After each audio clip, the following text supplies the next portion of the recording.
Thank you, everyone, for being here this evening. We have public comment that we're starting with.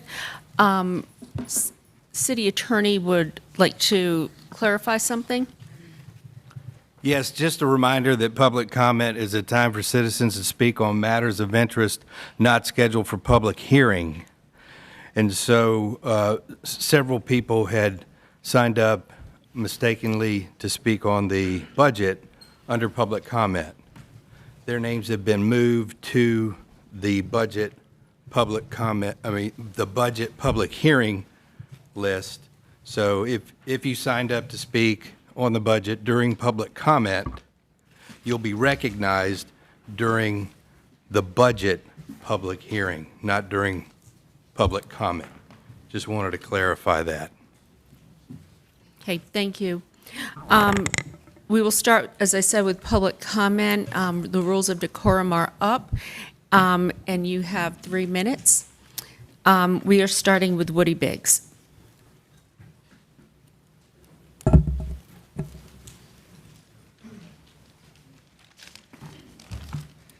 I've been coming here since December 2022 to talk about Glenwood South crime and noise issues. After my appearance May 2nd, Councilwoman Patton emailed me to thank me for coming and talking about these issues. Councilman Melton emailed asking to meet to discuss the issues. We met, and I could tell Councilman Melton gets that Glenwood South is a mess. I would like to thank you two for showing interest in Glenwood South issues. When I was here May 2nd, I brought up the recent issue which had happened at Governor and Mrs. Cooper's personal residence. I brought up the incident for several reasons. First, I knew the Cooper name would get the city and the media's attention. Second, the lack of action by the city is allowing Glenwood South problems to spill over into surrounding neighborhoods. Third, I knew the Forest Park neighborhood would get immediate attention because of the Cooper name, as evidenced by the media reporting Mayor Baldwin was going to call Mrs. Cooper the next day, and Raleigh Parking Authority went through the neighborhood the following weekend telling people they could not park there at night. Now, Glenwood Brooklyn neighborhood, which does have nighttime parking restrictions for residents only, has been terrorized for over 10 years and continues so to this day. They have had to beg and beg and beg the city to do something.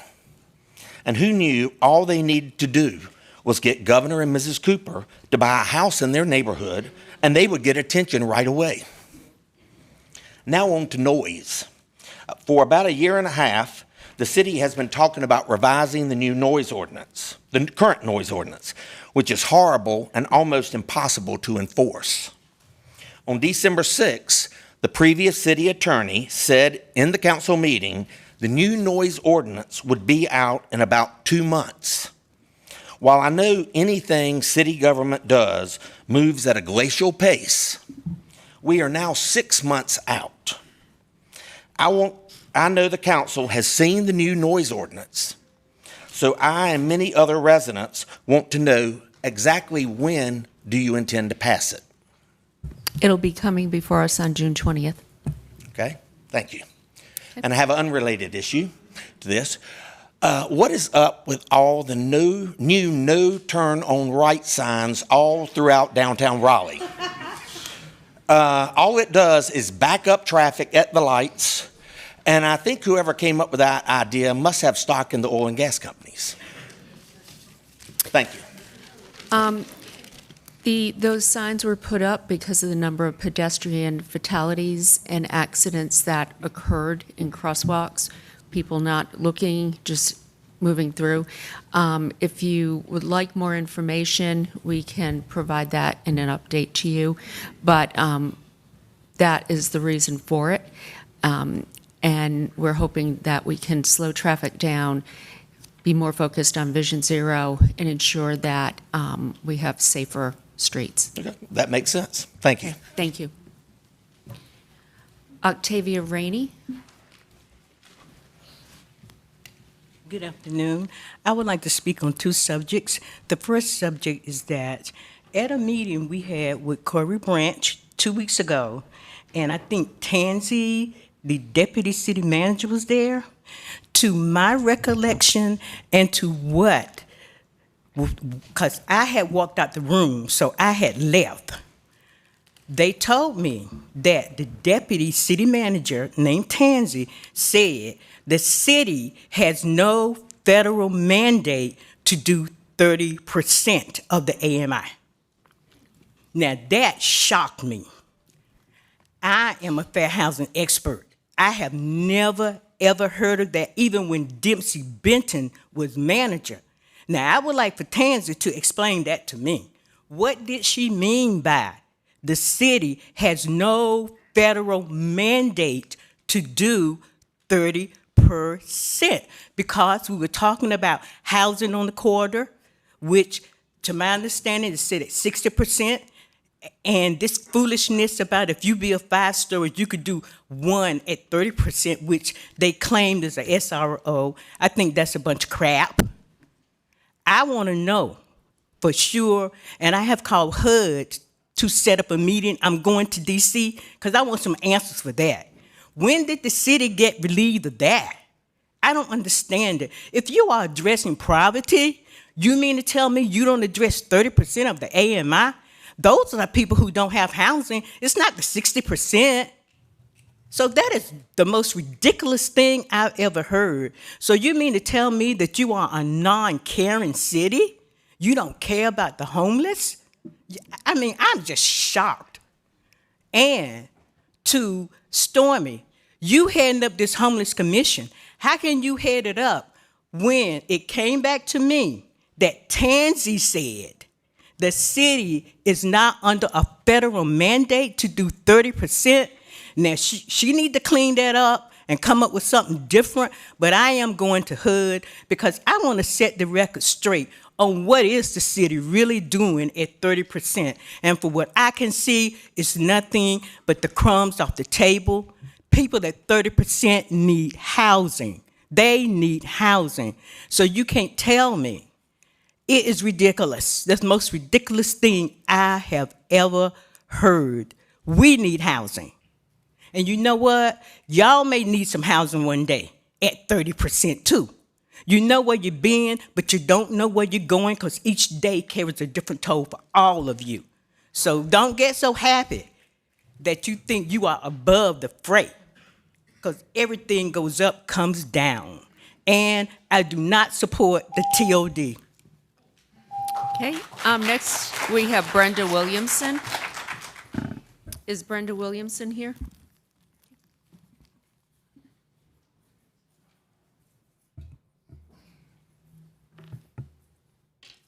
Good evening, everyone. Good As you evening. know, my name is Brenda Williamson, and I live in the Battery Heights neighborhood. And I have been a resident for a total of 22 years, plus 3 years prior to moving to Kingwood Forest for 20 years. I would like to speak to you about several concerns. First, the roundabouts, the one that's on Martin Street and Bart Street. And then there's another one on Hargett and Bart Street. My question is, why do we have them? Is there enough traffic to warrant these roundabouts? And the streets were not modified as the streets were modified on Hillsborough Street for the roundabouts. So the roundabout is large for the space. And if you aren't careful on the type of car that you have, you're gonna run up on the sidewalk. So, unless you have a compact car. And then my second item is sidewalks, or should I say the lack of sidewalks. I've been in that particular community for over 43 years when you add the plus time leaving and then coming back. And there have never been any sidewalks over there. When I walk down Marywood Drive, I make a right, I go down Battery Drive, then I make a right, go down Davies Street, and then up to Marywood, or if you go down to Bart Street, there is a small sidewalk right in front of the cemetery that ends on Martin Street. One picks up on the corner across the street, and it ends at the building, the center. That's all the sidewalks that we have. And so the question is, when will my neighborhood get sidewalks? Then there's New Bern Avenue and Raleigh Boulevard. If you're coming down New Bern Avenue into the city and there has been a significant amount of rain and you want to make a left-hand turn on Raleigh Boulevard, there is not a puddle, but a little river. You have to get into the straight lane to turn left. And when you get in the straight lane to turn left, you're then blocking up traffic. So something needs to be done about that drainage issue. And it's been that way for, I don't know how long, when it's flooded. So I would like to know, can we get this particular issue fixed? And I also noticed that Bart Street now has some speed bumps. And it's probably a good thing. But my time is up. Thank you. Thank you. City Manager, could we just look at the sidewalk issue and also the street maintenance issue at that and follow up with us, please? Thank you. Madam Mayor, for the New Bern Avenue and Raleigh Boulevard area, that that area, I know exactly where she's talking about. It's like a lake when it rains. In the redevelopment of Bus Rapid Transit, staff and Stormwater has already put funding in to redo that because the pipes there are undersized. Let's get an official report, though, and then if we could follow up. Okay? Lisa Huget?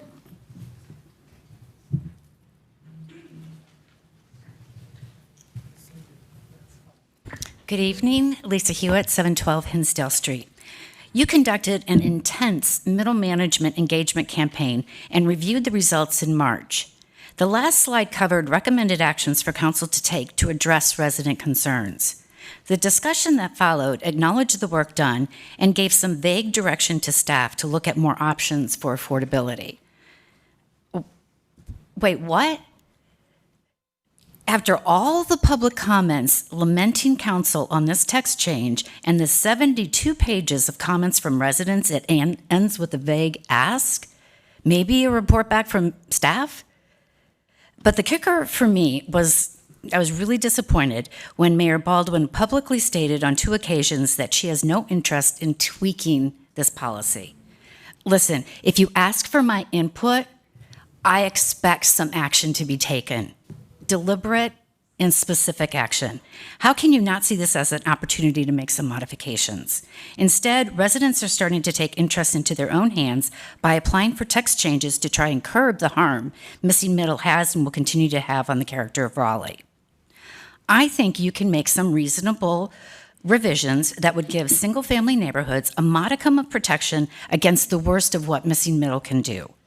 And let's not forget, not all neighborhoods are under this. If you've got an HOA, you're protected.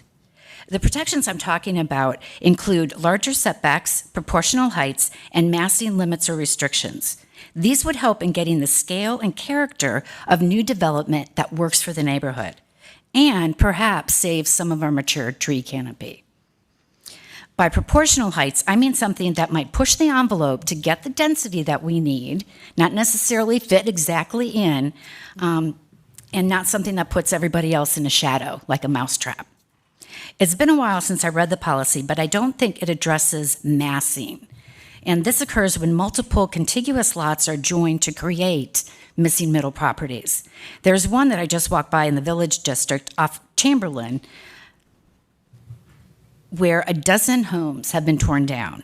Now, I don't know what's going up there, but as I understand it, Missing Middle would allow for 3 stories and hundreds of apartments on that one site.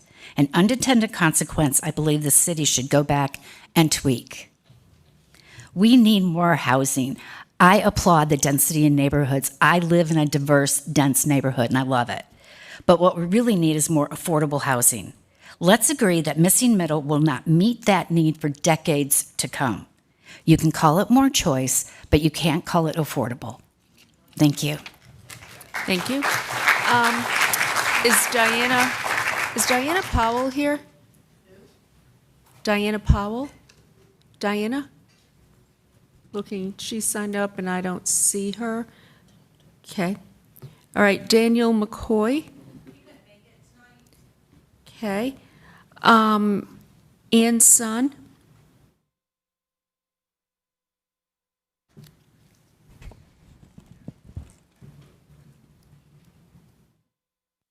Good evening. My name is Ann Sun, and I'm here to speak about the Missing Middle text changes, new rezoning, and the new UDO rules that negatively affect my middle-class neighborhood, Woodcrest.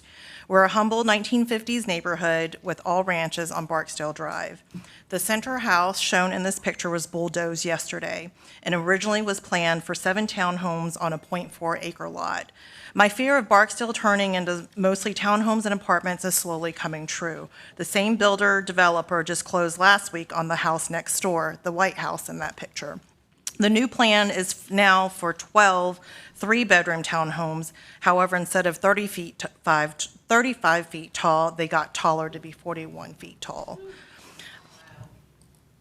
Looking at this map, the red highlighted is the original, and the newly purchased lot is on the left. As you can see, this development is smack dab in the middle of our street on Barksdale. It would be very different if these townhomes were on the perimeter of the neighborhood. This is the new site plan showing the 4 buildings with 12 3-bedrooms. There's potential for 24 to 36 cars to be added to 2/10 of a mile-long street, which is only 25 feet wide. Where are all the cars supposed to go? We already park on the street since we have small single driveways. At the most, in the front of these 2 lots, you might be able to accommodate 6 cars.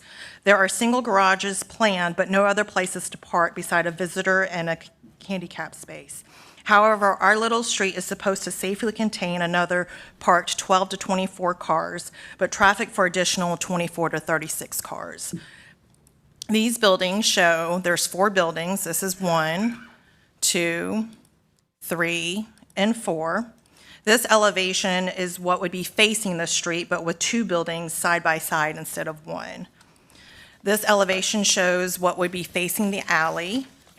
And then this elevation is facing the exterior neighbors' houses, but with 2 buildings side by side instead of 1. Being 41 feet tall on the neighboring houses, 17 feet tall overall, these townhomes are literally 2.5 times taller than the adjacent houses. Scale and proportion seem to be an afterthought of the new UDO building rules regarding the missing middle infills. How can density that's applicable on a high-traffic road like Waite Avenue or Glenwood be applicable to our little street? Not all areas of the frequent transit overlay should be thrown in the same bucket nor applied with the same criteria. Corey Branch, our rep, met 30 neighbors on Barksdale to discuss the 7 original townhomes, and he stated, "This is an unintended side effect of the missing middle text changes. Other homeowners and I are extremely frustrated that we are being forced to live with unintended side effects and afterthought. Our neighborhood, our community."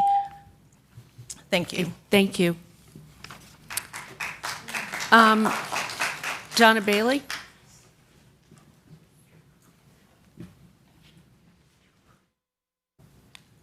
Good evening, Donna Bailey. If you watched the 2 city council meetings on May 16th, 2023, at the work session discussion election reform at 11:30, followed by the city council afternoon session at 1, I wonder if you noticed what I noticed. I was disappointed but not surprised at the way the city survey data was perceived differently by some councilors at these 2 separate meetings. At the work session on election reform, once more, just like each previous time the city survey results were brought up, either the mayor, Councilor Melton, or Councilor Branch made sure to point out that the survey conducted by the Community Engagement Department at the direction of the City Council was self-selected and therefore not a reliable barometer of actual residents' views. As a reminder, the city survey was conducted online and in person at city-conducted listening sessions over several weeks. There were almost 1,300 respondents, and 73% of those respondents do not support 4-year terms for city council members and the mayor. Some councilors don't like these results, so they discount them as invalid. I've heard that often from the mayor. Less than 2 hours later, in the afternoon session, they heard a report about the success of the downtown Raleigh social district, known as Sip and Stroll, where people are allowed to drink alcoholic beverages on the street in a specified area downtown if purchased from a participating vendor. The Downtown Raleigh Alliance presented data to the council from their survey, which was also not a scientific poll. In fact, they use a similar process to gather their data and use to gather the data about election reform in both online and in person. They had 921 responses, 27% fewer than the election survey. 30% of the respondents were downtown residents. They also conducted dedicated business feedback sessions, so they were asking for opinions of the people who benefit financially from the program. Their results showed 77% think the program has had a positive impact downtown, so quite similar to the 73% result opposed to 4-year terms. Not once did any counselor object to that data, saying it was self-selected. Why? Because the counselors liked that result. Is the difference in reaction to these 2 surveys results considered confirmation bias or just rank hypocrisy. Next, we have Kimberly Mokhtarian. I don't see her.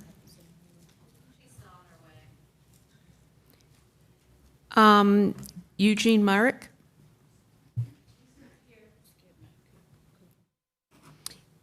He's on budget.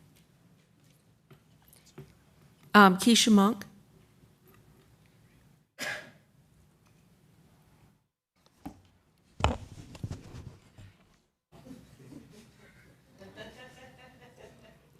Good evening, everyone.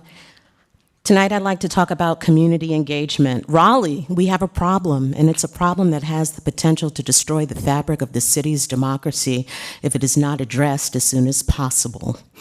I oppose the Shaw University rezoning case, and the online portal for community input never worked properly. I let the city know, but no one ever fixed the problem. And then when the comment period closed, what do you know? They only received 2 comments, both of which were in support of rezoning. Go figure. Then you all delayed your decision on Shaw's rezoning, encouraging more dialogue with Shaw and the community. We emailed Dr. Dillard and her administration 19 times until she finally came back last week and declined the offer for more engagement with the 2,000 plus people who signed a petition respectfully asking for more engagement and more transparency. Now, I know you are not Shaw University and you have a specific responsibility as it relates to City Council, but this is really something that you should be aware of, and I'm hoping that you'll vote no on that rezoning case until Shaw decides to be more transparent with all involved. Ms. Monk, excuse me. Okay. The public hearing on Shaw is still open. And I'm going to ask the city attorney. My understanding is that public comment needs to be made during the public hearing and cannot be made during public comment. Well, strangely enough, I actually have the ordinance. I would love to reference it if you'd give me a moment. And I will ask the city attorney to address that. Absolutely. That's what we were told in the past. Surely. The UDO prescribes when the city council holds their public hearing, there will be 8 minutes per side. The council by vote can extend that and set additional time, but they have to do it for both sides. And so because we have in the UDO a set time to hear both proponents and opponents, it's not appropriate to hear people who are in favor or opposed to a specific zoning case in public comment while that public hearing is open. And so that's why we try to exclude all public hearing matters from public comment once the public hearing's been scheduled. Okay, so based on the city attorney, if you would like to discuss something besides the Shaw University case or anything else that is up for public hearing, please continue. Otherwise, I'm going to have to ask you not to continue speaking on Shaw. Thank you so much. However, I'm talking about community engagement, which happens to be about Shaw, so I don't know, that could be subject to interpretation. I implore you to please let me finish. The mayor has not only blocked my emails requesting for engagement, but when we do speak, as you can see, she's always trying to figure out a way for us not to talk about it. One of the documents I gave you is a lawsuit from Dr. Emeka, who filed suit against Shaw University. He was fired because Please try to leave some time for other speakers. Well, this is our time. So there's a lawsuit. And then this happened. Eugene, the public hearing is still open on Shaw University. That's fine. So that topic is off limits. Eugene laughs because he wasn't even going to talk about Shaw. So this was my city council. Okay. But my point is, to the city council members who have listened to our cries, thank you so much. I'm a little bit emotional, but I had cancer, and the cancer almost took my voice. So when somebody tries to shut me down, it makes me so outraged. You understand what I'm saying? The decorum says speakers are only allowed to speak one time during the public comment period, but speakers may not use the public comment period to speak on a matter scheduled for public hearing during the same meeting. Maybe I'm confused. Shaw is not on the agenda, and therefore I should be allowed to speak about it. Use your voice, Raleigh. We can make a change. Good night. Next, Del Monte Crawford. Is Del Monte here? Okay, Chris Crew.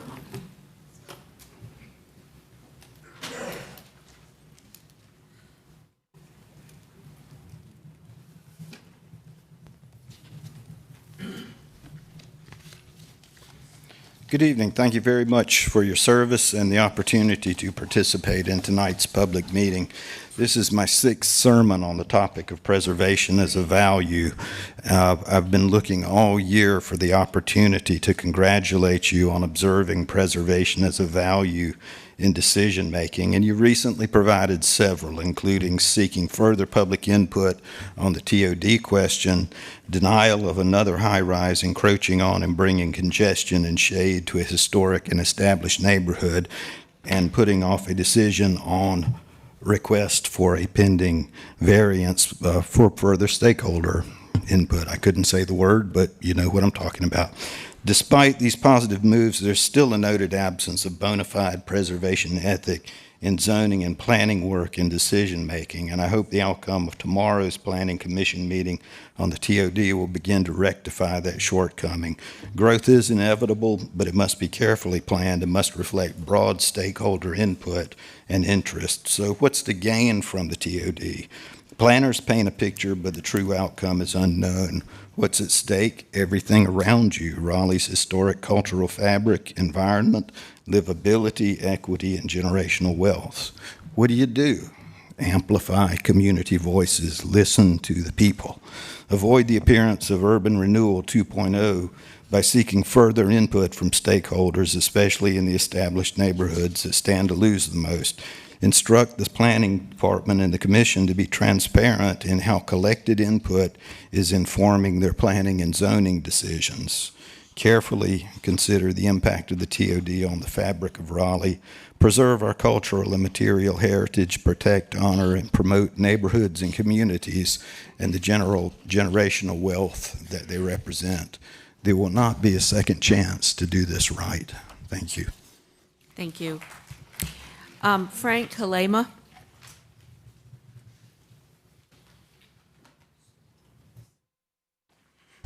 For the 10th time, the correct pronunciation of my last name is Hilama.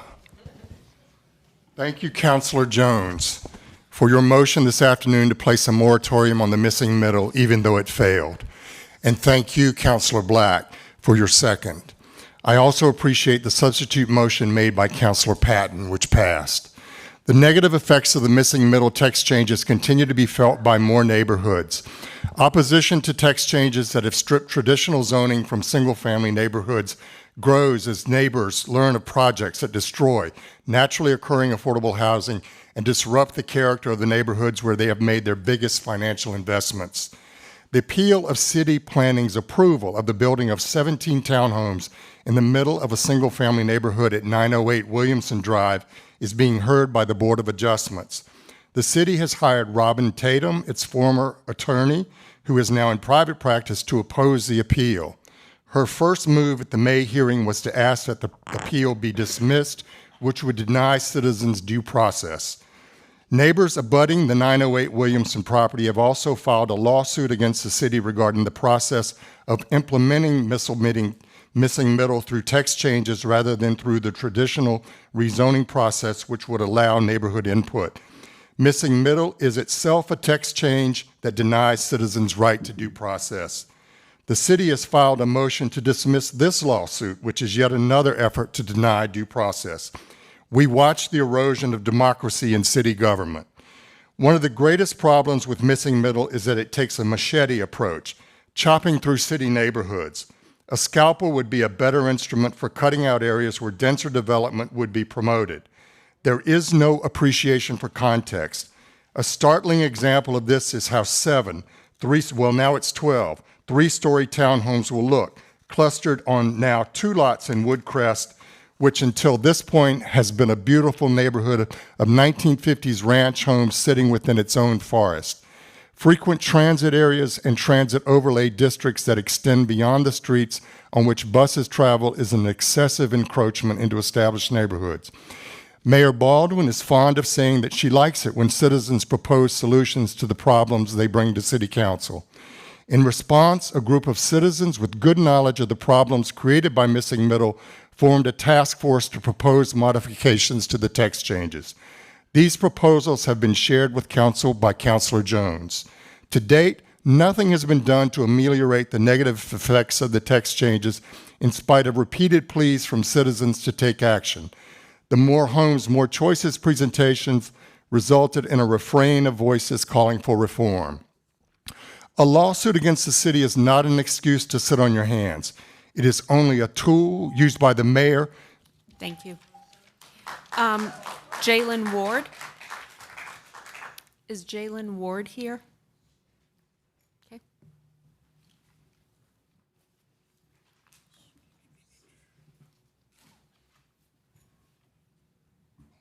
Hello, my name is Jalen Ward, and I have a cool company based here in Raleigh, North Carolina, and I'm here to change the world and to help kids. So basically, my issue is that I feel like organizations such as mine, that we're trying to help kids and do all these good things, but it's being overlooked in the city.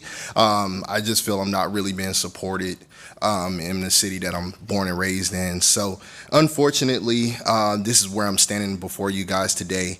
What I did with a program last year is I gave out 100 skateboards, and it's on the next slide, but I gave out 100 skateboards of my hard-earned money to kids in underrepresented communities, kids who were basically just trying to find outlets to figure it out. But also, I'm also here to help reduce the crime rates. So just trying to give them a source of doing something so they won't have to look into the streets.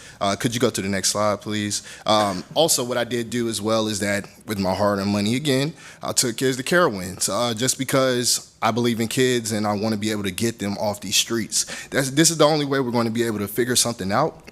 And so it is my duty just to be that leader. They do look upon me. I will say that a lot of kids look up to me here. And so it's been great to do that. But like I said, I do not feel supported in the city that I'm born and raised in. Could you go to the next slide? And then last but not least, I'm trying to learn politics myself, but I took kids to the state capitol here, and I took them to the legislative building here as well. And Habitat for Humanity was on board with me. Unfortunately, the city of Raleigh wasn't. And I'm just trying to figure out what is the issue. Is it just because I'm not doing more, or I'm just not doing the right things? I don't know, but I do know that I am giving it my all, and I'm trying my best to get these kids to do something different, and then to also make an impact in the city that I love the most. So if you can just go to the last slide. So I'm just here to let you guys know that as I continue learning and growing, I am planning to one day run for mayor here, because I do feel that the kids are looking up to me, and I feel that I will be a great source to just help change this city and to one day change this world. So I do care about my people here. I do love Raleigh to death, but I do not feel supported, unfortunately. So yeah, I just came here to really make that happen, but also to let you guys know that there are a lot of great things that are going on in these communities, and I am a part of that. Jalen, I've asked staff to follow up with you with potentially some grant opportunities and other things where we can help. Thank you. Jenny McKinney? And if this is related to budget? Scratch that part. Okay. Good evening. My name is Jenny McKinney. I'd like to open with the Serenity Prayer, which has gotten me through my most difficult times and decisions. God, grant me the serenity to accept the things I cannot change, the courage to change the things I can, and the wisdom to know the difference. Amen.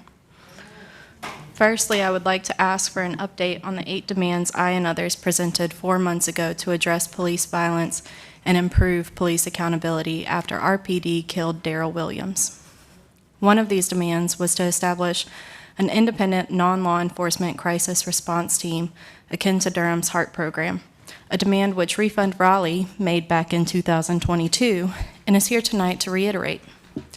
I often say those who will guide us to the solutions are those who experience the problem day in and day out. In 2020, I was diagnosed with bipolar depression after the stress of the pandemic, and a new medication triggered my first and only manic episode to date. Afterward, I was in a near constant state of suicidal ideation for a year and major depression for another year after. I am only alive and here today because I had the support I needed to stay safe while I processed my diagnosis and what it meant for my health and quality of life. Eventually, I found healthcare providers who earned my trust and supported me in making the necessary changes to manage my illness and improve my quality of life. Since bipolar depression is a lifelong illness, I will have intermittent crises for the rest of my life. I would like to be able to inform my loved ones of who they can safely and comfortably call to provide support. This is not the police. It is not the Acorns program. Experiences of being harmed by the state and the healthcare system seed distrust that is only exacerbated by police interactions and institutionalization. Appropriate treatment requires follow-up care, which HART provides. It requires trust as we embark on the painful road of processing a diagnosis and establishing a treatment plan with a side effect profile that we can tolerate. It is estimated that approximately 5% of the U.S. population lives with a serious mental illness, but we make up more than 20% of fatal police shooting victims. The risk is higher for people living in poverty and people of color, especially Black people, who experience police brutality at a disproportionate rate. It is also higher for people who are unhoused, who are more likely to have a serious mental illness. We deserve care and support from qualified mental health professionals, not armed strangers whose mere presence often signifies trouble and terror. If we want change, we need to be it. Thank you. Thank you. Thank you for sharing your story. I've asked the city manager to provide an update. Thank you, Ms. McKinney. I'd just like to report that staff and our summer fellow is working on an evaluation to look at what a response unit that is completely civilian will look like, and we will bring that proposal back to council in October. So we're excited to do that work, and hopefully you can be a part of some of that engagement. Thank you. Tim Niles?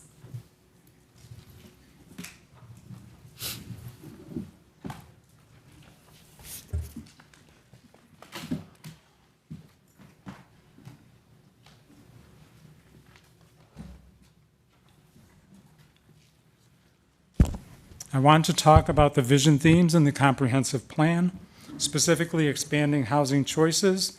Shown here, the language and its intent are clear. Raleigh will have an expanded supply of affordable and workforce housing, decent affordable housing, to reduce homelessness for low and moderate income households. It's intended to apply to affordable housing, real units, not aspirational units. Yet over and over, staff indicates zoning cases containing 0 units of affordable housing are consistent with this vision theme. Only the most generous interpretation could justify this. Don't fall for the promise of filtering. From an Upjohn report cited by staff, we see this. New housing filters to become affordable over the course of decades. Little is known about a shorter horizon of 3 to 5 years that is relevant to the current debate. In Raleigh, when filtering happens, those properties are brought back to be upzoned, as evidenced by the apartments at Montecito and Quail Ridge and Clover Lane. Or naturally occurring affordable housing is scraped off and replaced with luxury units through the missing middle. This development is offering 4,000 square foot duplexes for over $1.5 million. Will these existing affordable duplexes on the same street be the next to fall to the missing middle? Intentional or not, staff's interpretations of the comp plan and missing middle rules are not promoting affordability. Instead, they promote the destruction of existing affordable units in favor of market rate and luxury units that drive up costs. Over 4,000 units lost each year, according to the city's own data, making Raleigh's affordable housing crisis worse, not better. As staff notes here, filtering is a long time horizon, and it's what we do now that matters. I ask you now to stop the misleading practice of claiming zoning cases with no affordable units are consistent with a vision of creating affordable housing. Direct staff to stop marking cases with no affordable housing requirements as consistent with this theme. 2, refuse to approve any case that is marked consistent with this theme if it has no affordable housing. 3, direct staff to provide the Growth and Natural Resources Committee in 30 to 60 days a list of missing middle amendments that promote affordability, making it profitable to preserve, renovate, and increase affordable housing across Raleigh. And lastly, Mayor Baldwin and Councilor Melton, stop claiming you support the LGBT community when you refuse to support a resolution condemning the legislature. You might as well join Tricia Cotham in providing cover for their bigoted agenda. Thank you for your time and attention. Helen Tartt.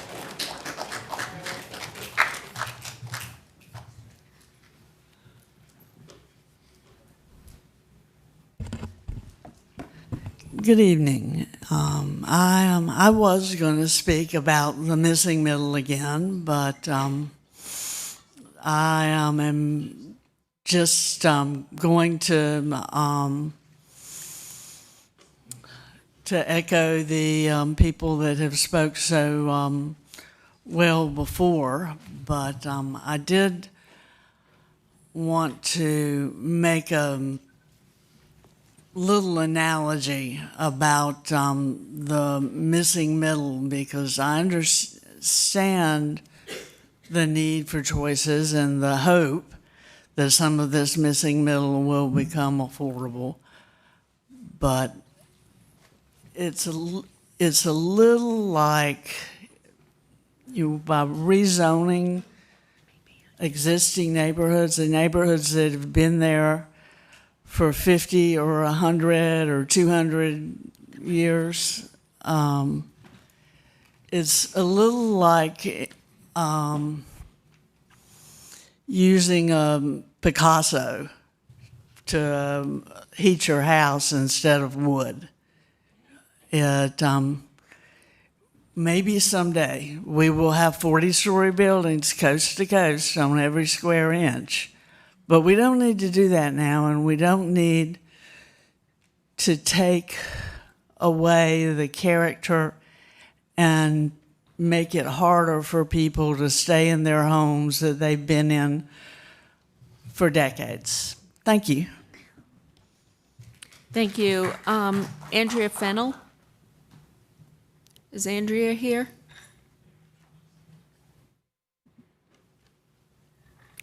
Okay. Cole McMullen.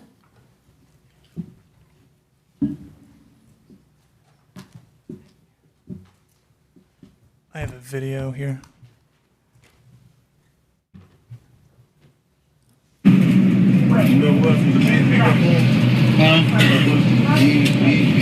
This is a video of line 15. It's on at 8 a.m.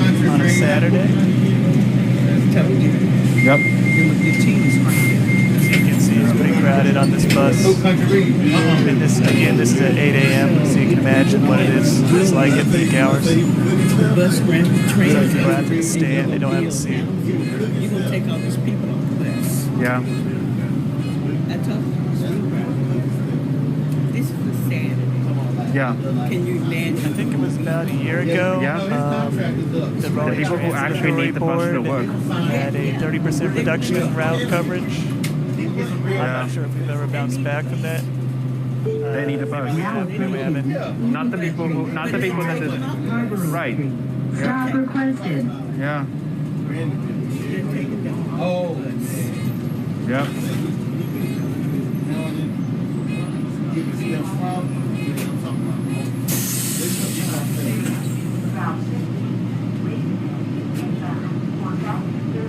I'm going to sit down. Yeah, yeah. And then Steph was coming in there with his finished right now. He'll good folks. I'll go ahead and pause this for now. But based off that video and how crowded this bus is, I think our community could benefit from additional route coverage and frequency, as well as longer operating hours. Often I don't ride the bus downtown in the evening because the 70X to Briar Creek doesn't run at night. I wouldn't be able to make it back home from downtown. It's not really a big deal for me personally because I'm privileged. I have a car, so I can drive. However, a lot of people, I imagine, riding this bus at 8 a.m. on a Saturday probably don't have the option to hop in a car. And I think it's important from an equity perspective and a climate perspective that our transit service be running at a higher level than it has been recently. Also, I think it's imperative that those who are reliant on the bus not be displaced from our community via some of the housing forces and redevelopment forces that have been going on in the city. I think a lot of the people, I think this is supported by a study, a lot of the people who ride the bus use it to get to work. Those workers that are riding and the workers that are driving the bus are vital to running this city. Thank you. Thank you. Hua Huang.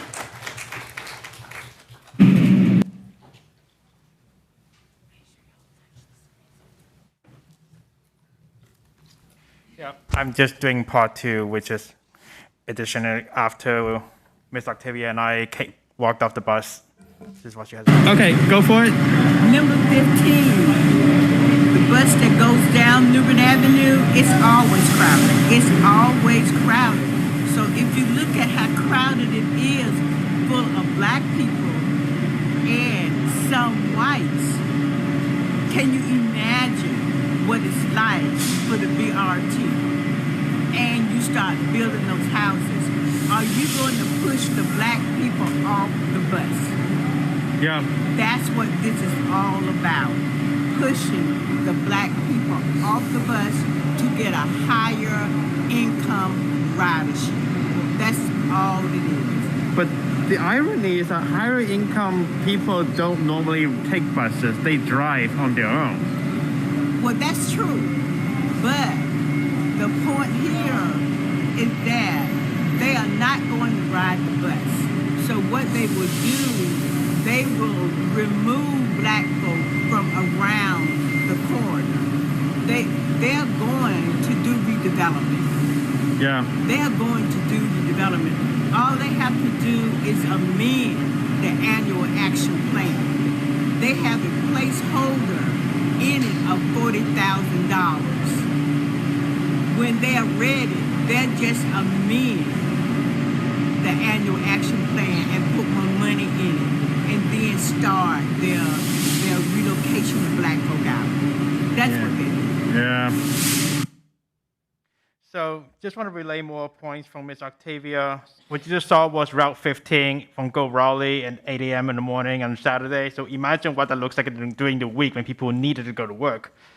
And also the question for y'all, what are you doing to retain current ridership if you're not intentional about protecting black community from gentrification and displacement, if you're not mandated to build low-income housing or having that sense of obligation to serve the most vulnerable? So what are you doing?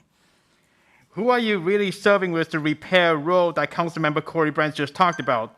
What are you really doing with the BRT, all but merely displacing black community and relegating them once again to the back of the bus? That's all I have to say. So think on that when considering the BRT design. Thanks. Next, we have Nicole Williams.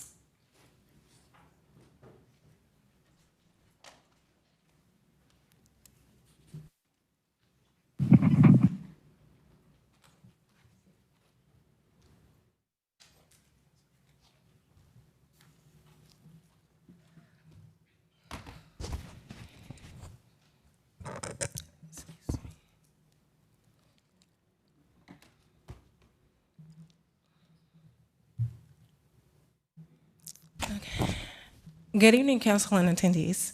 Up on the screen, you see a picture video of a disgusting rodent that hangs out with people living outdoors every night. You may have seen one, but unsheltered can experience over 10 in one experience of every single night. Imagine sitting in your living room to cozy up to your late night show, and a disgusting rat pulls up as if he was invited, looking to shred your clothes, dispose of himself, meddle, eat your food, or even you. Then others pull up. They're waiting for you to provide them with food, and when you don't, they intimidate you with hissing. You move away, they follow, they lurk to await you sleeping. You go high, but sometimes and somehow they have become capable of reaching. They use you as a walkway when you're unconscious. You awake and your cookie has mysteriously been eaten, wrapper left behind. Your shirt has a few nibble holes and your shoe tongue is half missing. Imagine living this over and over and over and over. A month later, the muffin you needed to survive the day is gone. You have an interview for a potential job, but your blazer reeks of rat urine and is stained. You awake screaming from a nightmare of rats attacking you. You wake up every day to the smell of rat urine and feces and no longer fear you because they have an entourage. Imagine how this takes a toll on the mind. You can never truly adjust, and it has never been something that people should accept if it hadn't been for the Lord on my side. Over the past month, I've seen people become violent and aggressive because they had no food, because they were tired of having no bed and getting drenched in the rain without changing clothes. Imagine not having a house to keep you safe from the dangers of night or protect you from extreme temperatures and precipitation. Imagine not having a toilet to use and lurkers staring while you do your business out in the open. Imagine going mad because you cannot have access to the bare necessities to survive life and people ignoring your pleading for help to be able to obtain them. Imagine being enslaved by abusive people, some in authority, and being able to tell no one, walking around in dirty, rocky, germ-infested ground with no shoes, ratty clothes, and people acting as if they don't know your situation. Imagine missing friends the police are unwilling to search for. Imagine being seen as a threat and removed from housing because they don't understand your mental illness. Do they not, too, have the right to housing as a human right? Being homeless is not just me being without a house. It's that, all these things and more. So if I may request one thing from you tonight, please be kind to these people on the street, because all need some type of kind gesture to keep mental sanity, especially those living like and with animals. Be blessed and be a blessing, and help those who can't help themselves. Lastly, feel free to offer a bottle of water, food, or clean underwear, as agencies are not doing all that they can, which is part of the problem. And then it becomes up to us, the individuals, to fight the cause. Accept responsibility when you're in wrong and move to move things that are wrong right. Thank you. I know that we've asked Acorns to follow up with Nicole. Could we get an update on that, please? Not right now, but in report. Thank you.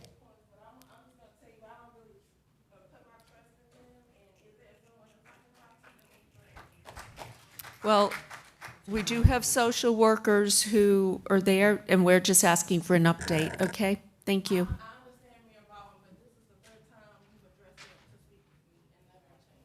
Okay, thank you. Romo Ferguson? It's Ramil. Ramil? Yes. Thank you. So first and foremost, I was here last month with a permitting issue. I thank you all that someone did reach out to me. I was here to actually give a recommendation that kind of went with the budget, but it was just basically asking for you all to take into consideration some type of permitting process that would allow minority future owners of companies to come and sit down with inspectors just to know what they would be doing in the future, what kind of paperwork they would need. Just because there's really no overlapping in that department. But since I can't talk about budgeting at this point, I'll use the 2 minutes and 20 seconds left. I sat here and since the last meeting, I don't think you all realize how much of a fire you lit up under me to get out and actually do the work. Service is not about a paycheck or a title. It's about how you treat and what you do to the person next to you. I've seen a lot of homelessness. I paid attention to a lot more things than I've normally paid attention to. Homelessness is extremely horrible here in Raleigh, not because of the people, but because of how we serve the people. We have to understand that you have to be very careful of the toes you step on up onto the way to the top, because it may be connected to the butt you got to kiss on the way back down. You all have been charged with an obligation to serve, no matter race, ethnicity, no matter anything, it's just to serve. Service is the key to what you all do. I understand we want to build this big city. We want to surpass Charlotte. We want to be the fastest growing city that everybody wants to run to. But at what cost are we doing it? We are doing it. And I'm from New York. I'm from a big city. You can't do, and I've been living in Raleigh 10 years. You cannot do it at the expense of the people that live here. And that's really what it looks like. It looks very bad. As I've done my research, I've watched about 50 hours of meetings that you all have had since our last meeting. And it really sucks how decisions made don't really you're not looking at it from how this trickles down. Because as my mom says, things trickle downhill.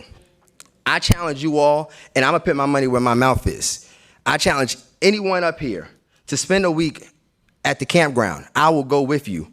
I don't know if any of you have ever been homeless, probably not. I have. I challenge any one of you to come with me for 1 week and just stand out there and let's see what it's like, because then you'll understand how people are living. And when you make your decisions, you'll probably make it with that in mind. I suggest going on Undercover Boss. If you want any ideas, I can call Undercover Boss for you all, get you dressed up and everything. Thank you.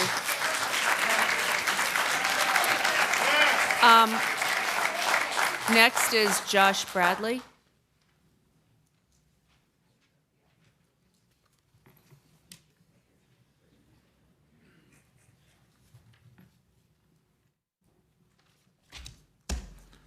Joshua Radley, 1324 Spring Lawn Court.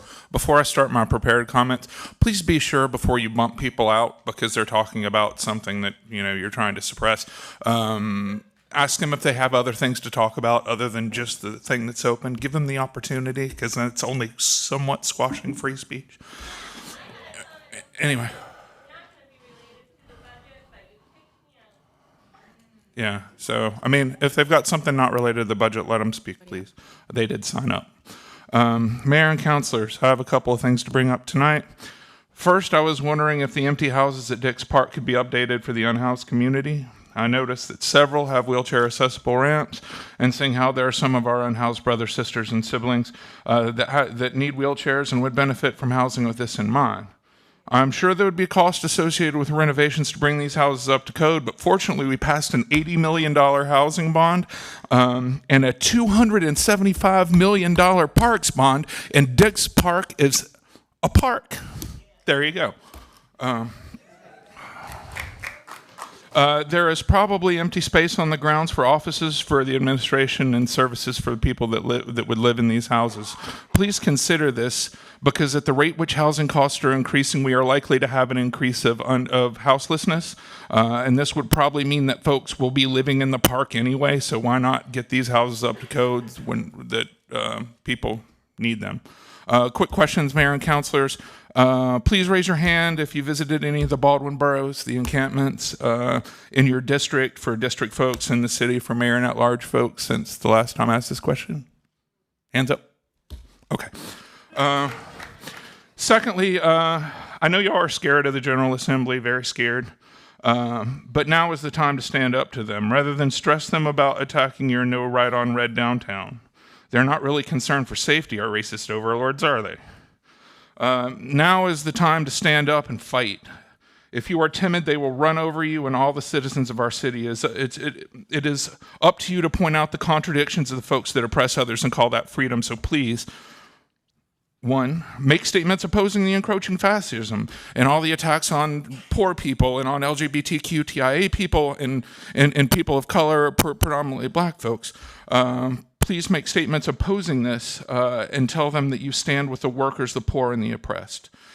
Second, let them know that you will not aid in enforcing their fascist laws. Let them enforce them on their own if they can. Number 3, use the resources of the city to protect those who are downtrodden and oppressed. And 4, for the conservatives from the last council, Jonathan, Corey and Stormy and Mayor Baldwin.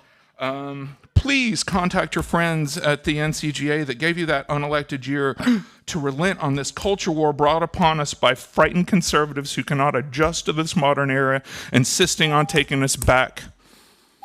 Thank you.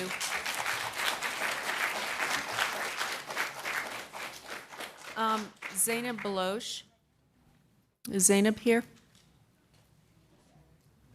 Okay, we had one person come in, Kimberly Mokhtarian.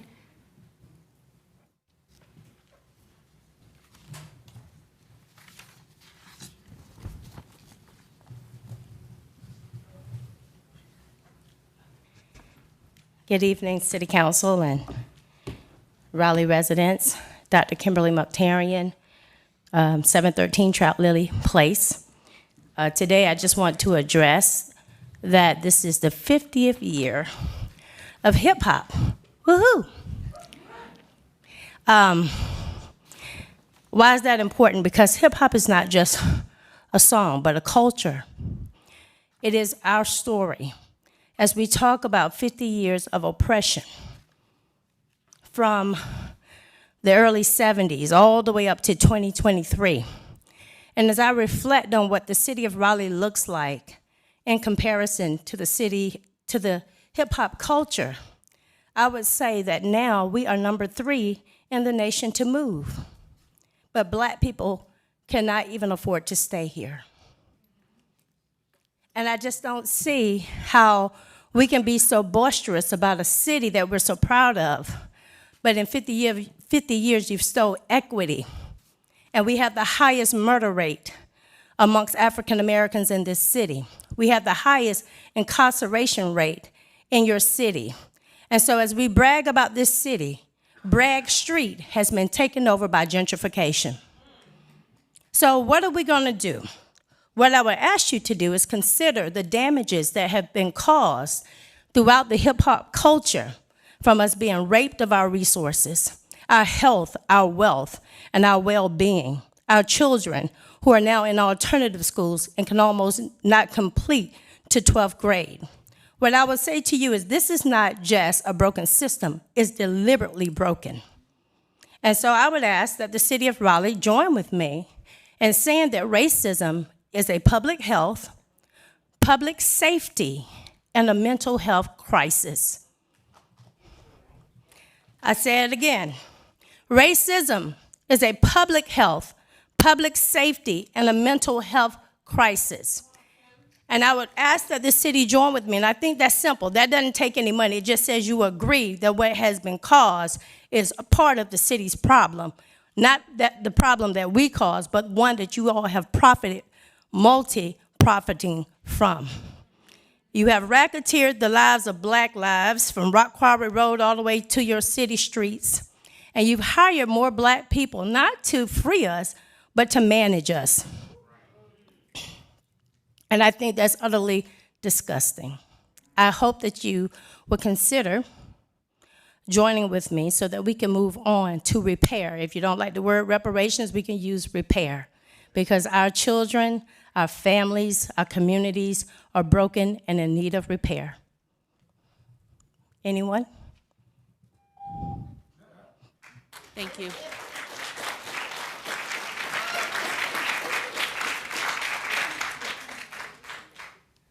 Okay, that is the end of public comment this evening. We are now going to move on to matters scheduled for public hearing. We will start with our budget.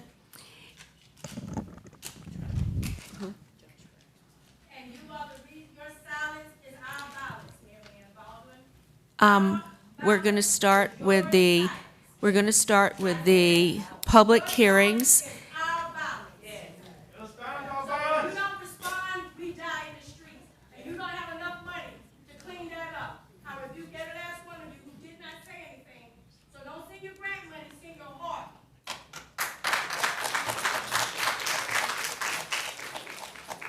So what we did tonight for public hearings, in the past, we've done 8 minutes per side, those in favor and those opposed.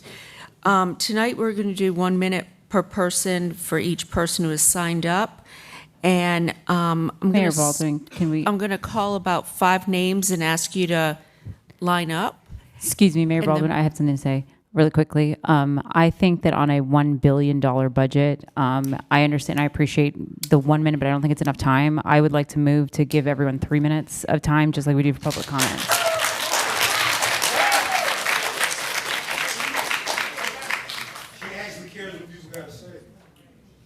This is a public hearing where there are 8 minutes per side. My motion still stands. Is that, I'm going to go back to the city attorney. If, how do we address this? Take y'all 30 seconds to figure it out. The 8 minutes aside is a provision that's in the UDO that deals with the rezonings and text amendments and so forth. As far as I'm aware, there is no statutory or ordinance directing how long or how much time should be provided for the budget hearing. And so I know that's been the practice that the city has to do 8 minutes, but without guidance from the statutes or the city code, I would think it's whatever the council decides to do. Okay. All right. Well, there's a motion, and Councilor Patton has seconded. All in favor?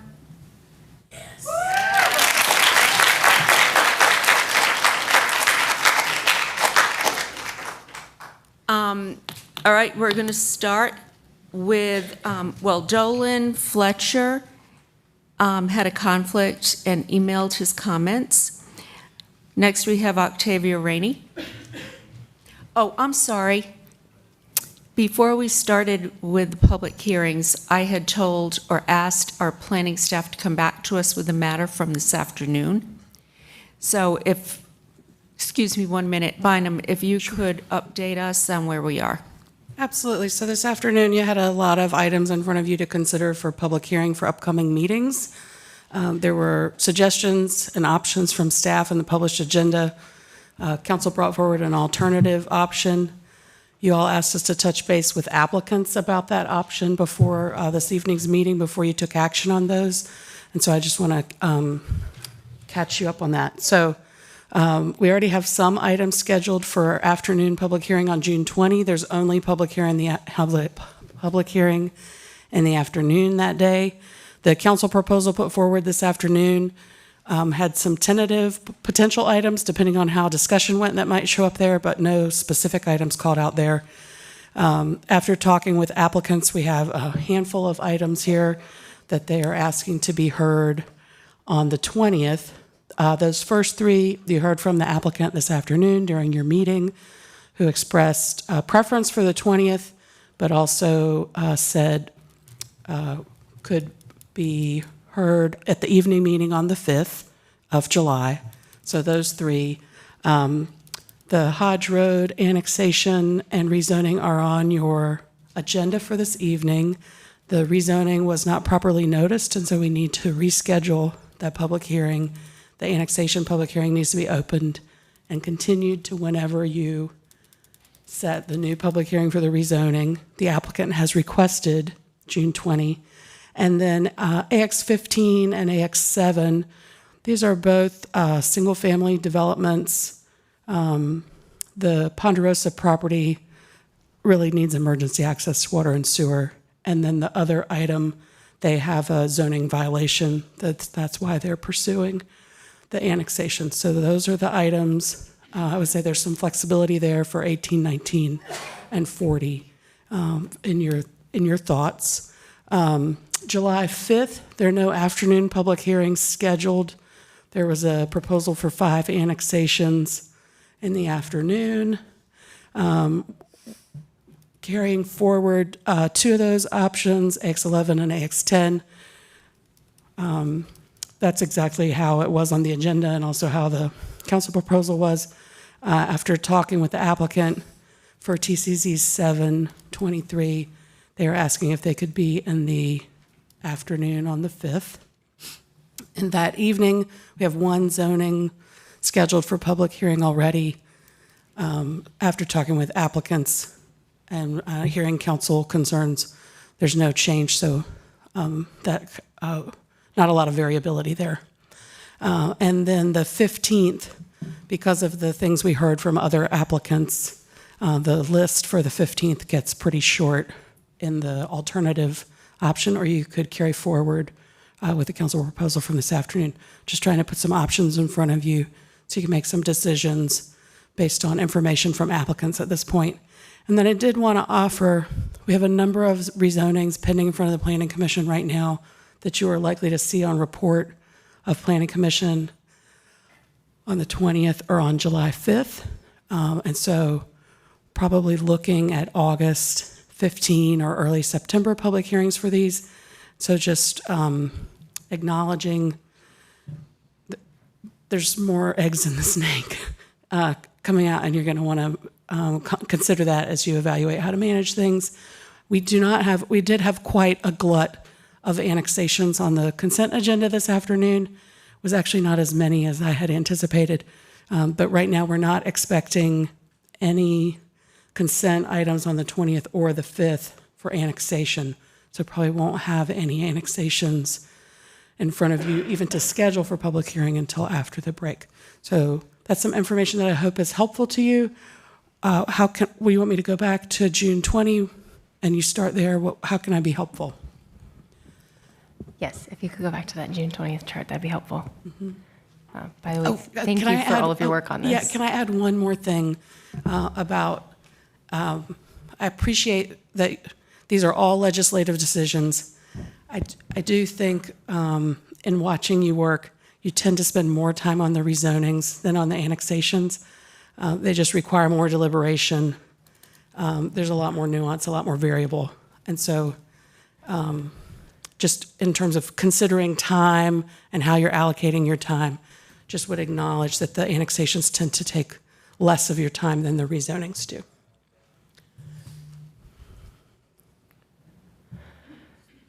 I would say staff did a lot of research and put a lot of thought into this, and I think we should be respectful of their recommendations. And we have to make a decision this evening. So Can you show the July 5th slide real quick? I'll just say before I move away from this, remember that these three, the applicant would prefer the state but could work with the evening of July 5th.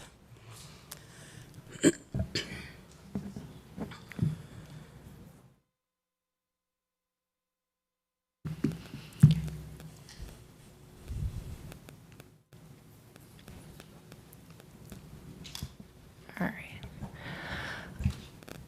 Okay. Sorry. Back to the 20th. Sorry. Okay. First, thank you for all of your efforts on this. And I know that you don't propose agendas to us lightly anyway, even before this. So I just want to note that, and I appreciate all your time and effort. This one is even longer than what we started with. So it would be my recommendation that we move those three that have some flexibility to July 5th and then approve everything else as presented. But I'm open to discussion. I just want to point out that you all just made a motion that added an hour and a half to our meeting, which will elongate it.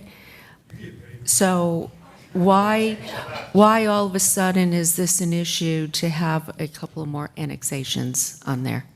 Sure, yeah, just to reiterate, it wasn't about the lateness of the meeting. For me, the motivation was around the research and attention that were given to the cases before we hear them at the table.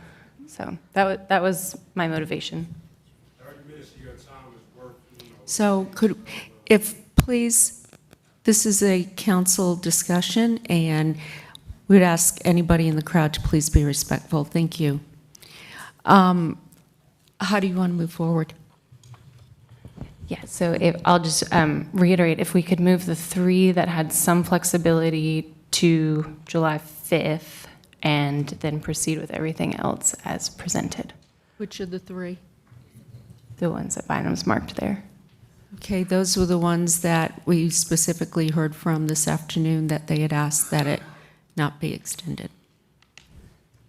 Sure, I understand. It's tough that our meeting's falling the day after the 4th of July, and I'm sensitive to that, but we're hearing that Hodge Road can't be heard, that these folks need, emergency water and sewer. So I'm sensitive and respectful to people's conflicts, but I also want to act in the Could best I interest ask of the city. potentially for a compromise? No, Isabella's here. You have two annexations. Is one more critical than the other, that we could move to the 20th and keep the other on the 5th? Or keep it on the 20th and move the other to the 5th? So we compromise on one. I mean, before, we had ACC was on the 20th, and Forestville was on the 5th. And now I feel like I'm trading down. So neither one of those has more importance than the other. They both would like to get done. I was just saying, I wasn't saying I was flexible to move to the 5th. I was saying if you have to put it on the 5th, put it in the evening, not in the daytime, is all I was saying. So don't mistake my, what I said for my being flexible about it. Councilmember Melton? That's fine. Didn't you say, to go to the July 5th slide, you said there was 3 cases where you talked to them. Maybe that was Isabel. All of this is starting to bleed together. We just need to make a decision. You said those 3 cases that they could live with being in the afternoon meeting on July 5th? The evening. And was that your motion? Second. So the evening meeting, then. Yeah, Okay. wherever, there. So that was your motion? And Isabel, you just said that's fine. Second. Well, okay. All in favor? Aye. Aye. Okay, that was unanimous. Thank you. Thank you. Thank you, staff, for doing that at the last minute and bringing back this to us. We appreciate it. Okay, we're going to start with the public hearing on the budget. First, Octavia Rainey. Good evening. I'm sorry. Staff was going to start with a overview. Sorry, Miss Octavia. Sorry, Octavia. And, I mean, we've had a number of workshops on the budget. I think this is the first official public hearing, so. Absolutely. So good evening, Mayor, City Council, City Manager. I am Sadia Satar, the Director of Budget and Management Services here at the City of Raleigh. We have presented a pretty lengthy presentation as part of the budget proposal that was scheduled for May 16th. This is a much revised and smaller version, but I would recommend all of our residents go to our budget webpage as well as board docs so that they can see the budget presentation in its entirety. And the budget presentation is also available on the City of Raleigh's website in English as well as in Spanish. So to kick off, we started our fiscal year 24 proposed budget, keeping council priorities in mind, keeping the city's strategic plan in mind, as well as departmental needs and business plans, with equity and engagement at its core. I'm going to just speak to all of you about some high-level proposed budget operating highlights. So our fiscal year budget for fiscal year 2024 is general fund budget is $647.2 million. That is 9.6% higher than what it was for last fiscal year, which was $590.4 million, so definitely growth there. As you can see in the pie chart, the largest portion of our budget is for public safety, or 35%, and public safety includes police, fire, and emergency communications. The second largest piece of the pie is capital and debt, followed by infrastructure and public services. Some key highlights about our budget is that we are proposing a property tax increase of 4 cents. I want to reiterate to our residents as well as members of City Council that the 4-cent property tax increase is not one that has been traditionally proposed by the city manager. It is a result of the 2022 November Parks bond that was passed by 73% of voters here in the city of Raleigh. So residents can see a proposed 4-cent property tax increase, which will be 43.3 cents per $100 valuations for their homes, or $103 annually for a median single-family home here in the city of Raleigh. To speak to our other major revenues, we will see property taxes growing by 12.9%. Our sales tax is expected to grow by almost 14%, and that's because of inflation and the prices of goods and services rising higher than usual. And then we are also seeing a 9.1% increase in our user fees. As far as our enterprise funds are concerned, residents of Raleigh will see a 4% increase to their water and sewer fees, a 18-cent monthly increase to their stormwater bills, as well as a $2.10 increase to their garbage fees on a monthly basis. We have or are proposing some significant workforce investments in our proposed budget. That means, and what that means is that we are actually eliminating the retirement match for all of our employees. So studies have shown that if you are a minority, if you are a woman, or if you are a low-income worker, you don't contribute as much to your retirement as others. So this way, regardless of what a person is able to contribute, the city will be contributing a 3% flat contribution to all full-time employees here in the city of Raleigh. We are also proposing a 5% pay adjustment for all of our police and fire and ECC employees, as well as a 5% pay adjustment for our general pay employees, general pay meaning our hourly employees, as well as a 3.5% pay adjustment for our broadband or exempt employees or salaried employees. And then we are also dedicating about $500,000 to address public safety leapfrogging here in the city of Raleigh. Some other things that we're doing is that we are increasing the living wage from $37,850 to $40,860 in keeping with City Council's commitment. We are also implementing results of the market review, increasing our contributions to Elgers and Leo, and we are also committing about $300,000 to an organizational compensation study to really address disparities within our pay structure. I have spoken in detail with all of you about each and every departmental increase as part of this budget, but I do want to reiterate to the public that we are really focused on making strategic investments as they align with the city's strategic plan, and that means investments in organizational excellence, arts and cultural resources, economic development, a safe, vibrant, and healthy community, growth in natural resources, as well as commitments to transportation and transit. I want to just go through very quickly our proposed capital budget. So the city's capital budget for fiscal year 24 is $490 million. The capital budget is also prepared over a 5-year span. And overall, we will see a 5-year CIP or capital improvement plan of $1.7 billion. The largest component of that is Raleigh Water at 39%, followed by general public improvements at 21% and transportation at 19%.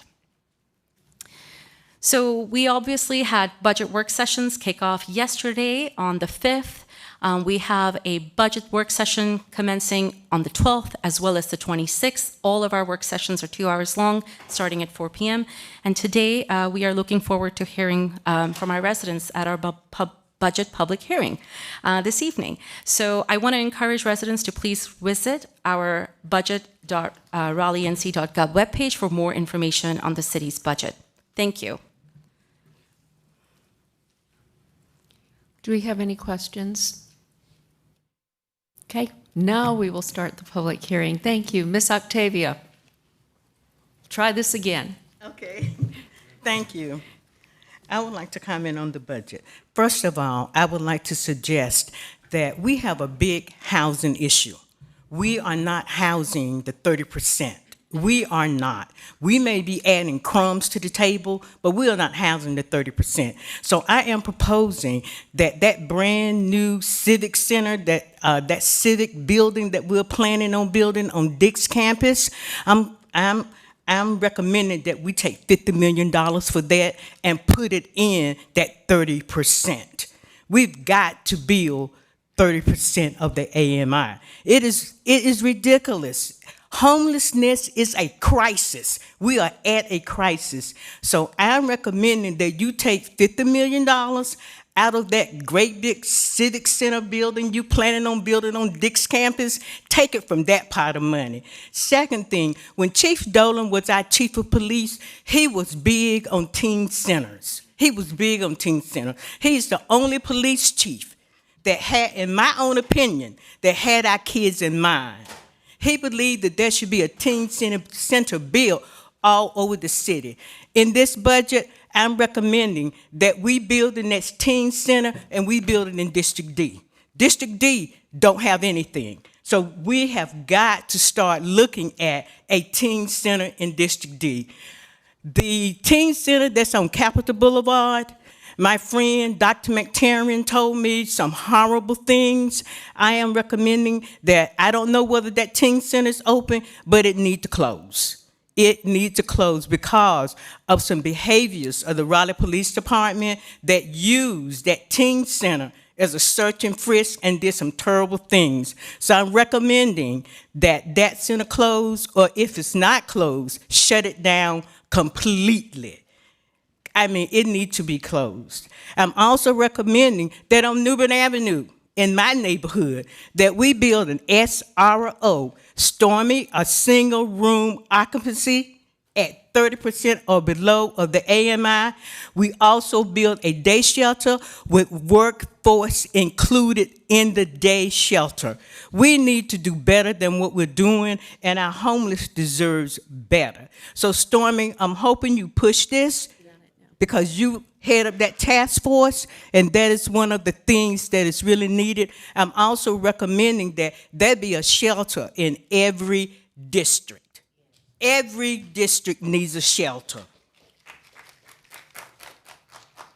Octavia, have you been to the county public sessions to speak out on this?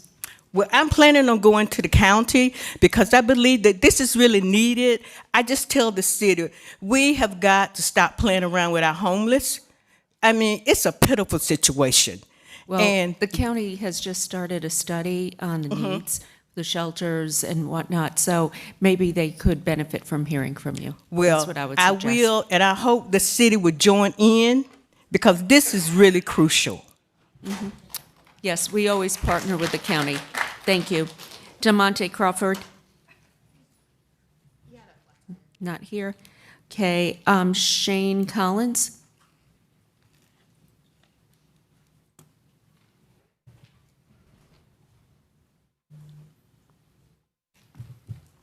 What's the song tonight?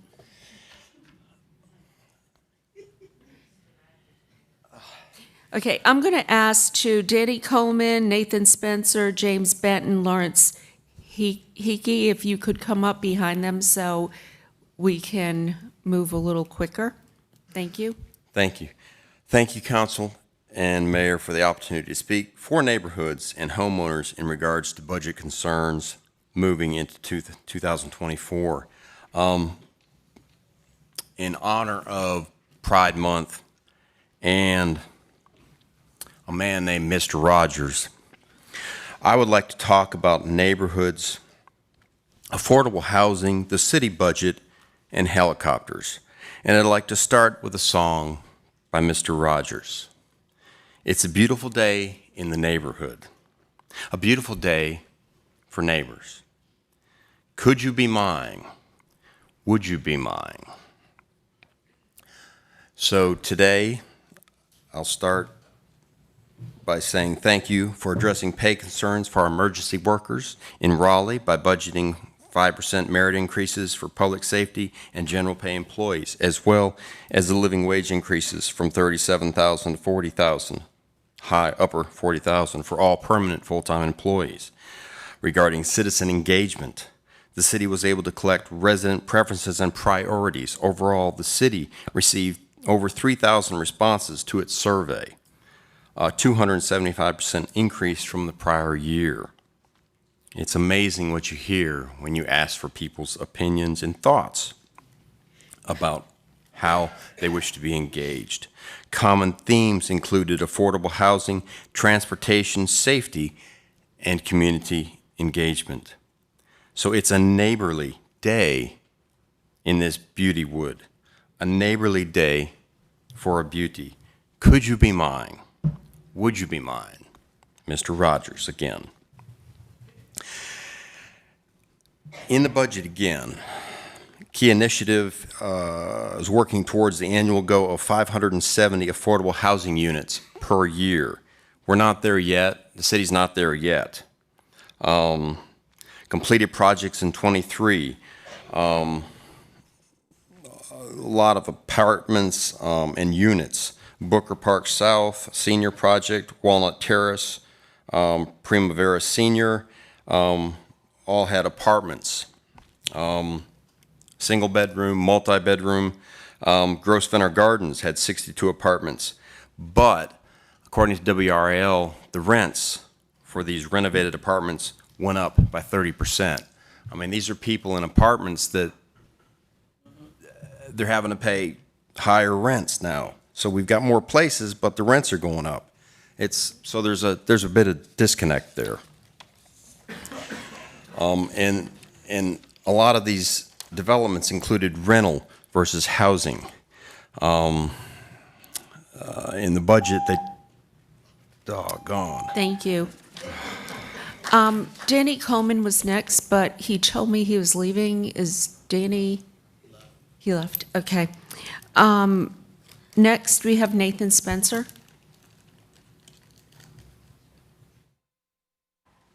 I'm disappointed we didn't get Danny. I like hearing him. I'm Nathan Spencer. I'm executive director with Wake Up Wake County. I have to be honest. My son and wife are at the pool right now, so I'm speaking and very jealous right now. So I'm not wearing a swimsuit though. So anyway, I wanted to thank you all for the work with the e-bike vouchers and what a great win with the DMV. I'm really excited by what the future holds for the region and the city and more selfishly District C. But I also wanted to talk a little bit in my support for and our support from Wake Up in terms of the budget, specifically items around the fare free. I was in Costco the other day, and it hit me that I have the luxury to go in and grab bulk items. I have the space to keep them. I have the ability to go in every couple weeks. The people who ride our buses, they're going to stores more frequently because they don't have the cash, the ability to do the Costco's, the BJ's, the supermarket large buys. They're actually funding our $80 million Southern BRT route much more than I am, because they're paying their sales tax much, much more in a higher percentage. So at this point, with our service not being as frequent, needing to increase that, with reliability being something we still need to work for, with 7 more years left in the Wake Transit Plan that we need to follow up on, I'm really proposing and really hoping, or not proposing, but supporting the idea of fare free. For the next few years until we can get a system that is reliable and that people are not paying with their time. When people are waiting and time away from being able to make money or being away from their families, we're not doing them any good. They're paying in their time. So I plead with you to please keep that fare free. I also wanted to take a moment to encourage more funding for affordable housing. I know we've got a lot in there from the affordable housing bond. I know that we've got the penny source. I think you've heard quite a bit from folks about the fact that there's more need. We need to continue on this. And in future years, we need to talk about more general funds going to transit for operating and growth. So thank you very much. Have a great evening. Thank you. Next, we have James Benton. Is James here? Okay, I'm going to call out a few other names if we could come up. We'll start with Lawrence Yehle. I'm sorry, I don't want to. Very close. Yehle. Yeah, okay. Then Matthew Cooper, Jackie Alea, Latanya Benton, and Cynthia Vinston. If you could all kind of line up over there, that would be appreciated. Thank you. Larry Yehle. First of all, quickly, thanks for the extra time tonight. The budget mentions employees, equitable community engagement, nearly 450 times. Taxpayer fiscal stewardship, expense reduction, benchmarking. Productivity are mentioned only 11 times. Actually, taxpayers mentioned once.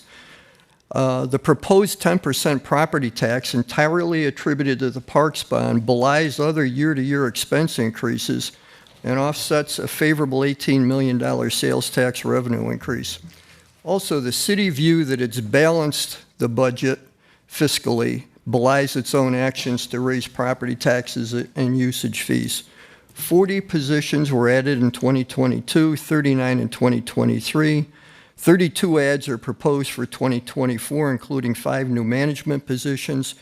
That includes 2 new assistant directors. For example, a second director for 12 DEI employees isn't fiscal stewardship, and claiming it's critical doesn't make it so. Organizational experts often consider 15 to 20 employees per manager as an ideal span of control. There are at least 5 departments with 8 or fewer employees. Excessive overtime may also be a valid justification for more staff, yet is mentioned only twice in the fire department, likely non-exempts. A recent survey shows that nationally exempt overtime averages 20%, and there's no evidence that the city is managing a responsible level of overtime from all exempt employees as an alternative to more staffing. Foil, please. Slide, please. It's a slide. This is a benchmarking slide on police salaries. There was no other benchmarking slides in the package, but this is what benchmarking looks like. Public safety is the city's first responsibility. RPD staffing, attrition, salaries, and benefits continue to be issues. I would remind people, as far as public safety, we just had an active shooter in March near Lagan School. It's a timely reminder of the dangers faced by RPD and the importance of their public safety work. Most economists predict at least a mild recession coming with layoffs, hiring freezes already announced by major companies, Google, Amazon, and others. Except for public safety, fiscal stewardship warrants reconsidering the other additional headcount for 2025. Delay that decision. Look at New York City, San Francisco, et cetera, who have fallen financially and socially with tax and spend, soft on crime policies. Challenge the city to do more with less. It's time for belt tightening and fiscal restraint. I'm available to discuss in more detail, and thank you for your time. Thank you. Matthew?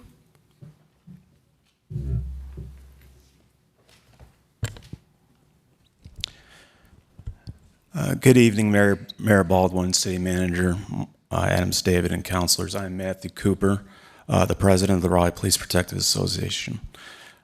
We would first like to thank those who have spoken on our behalf in recent weeks. Their support helps sustain us. We would like to acknowledge that a 5% pay raise is a move in the right direction. However, if we have been consistently receiving these raises, we would not be in the situation we are in today. We are skeptical based on past experience of what to expect from an upcoming pay study. We would like the pay study to be inclusive and transparent. We need changes in our pay structure to show prospective officers and existing officers what they can expect to earn so they can adequately plan for their future with our department. Dozens of officers have left our department to work for agencies who have made strong commitments for compensation.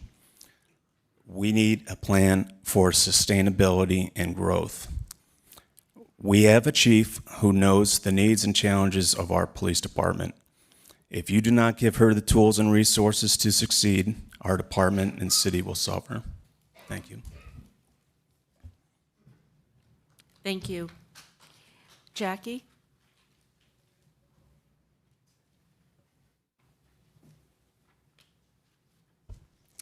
Good evening, Mayor Baldwin and council members. My name is Jackie Ayala. I'm the advocacy director with Habitat Wake. Thank you for the opportunity to comment on the manager's proposed budget for fiscal year 24. Since 1985, Habitat Wake has built over 900 homes, and over 600 of which are in Raleigh. We're really pleased that the city has continued to dedicate local funding to the development and preservation of affordable housing. Yet the proposed fiscal year 24 budget doesn't go far enough to meet the need in our community. Additional local funding is critically needed to develop more subsidized affordable housing and to create more home affordability options for residents. Housing costs for Raleigh residents are expected to increase in fiscal year 24 due to the proposed rate hikes from Duke Energy and the proposed property tax increases from the city and county. Residents under 80% AMI will be disproportionately hurt by these increased housing costs. Construction costs have also gone up by 25% specifically since 2020, so additional funding is needed simply just to keep up with the cost of construction. Specifically, the city should also dedicate funding to support residents with housing cost relief programs like energy assistance. With additional local dollars, the city could even expand the service area for the enhanced homeowner repair program, which is currently limited to residents along specific transit corridors. We hope that you'll consider increasing the general fund allocation for affordable housing in the final budget, and we thank you again for your time. Thank you. Victoria?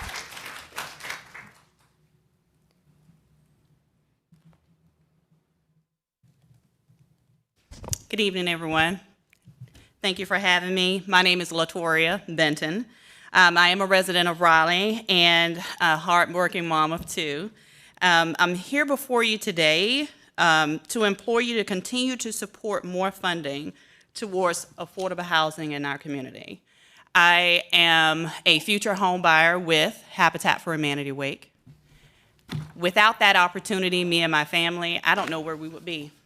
Just a couple years ago here, I was forced to have to move out of our home of 15 years because it was bought by an investor who, just wanted to rent out for a higher rent. So I had 7 days to move and find a home.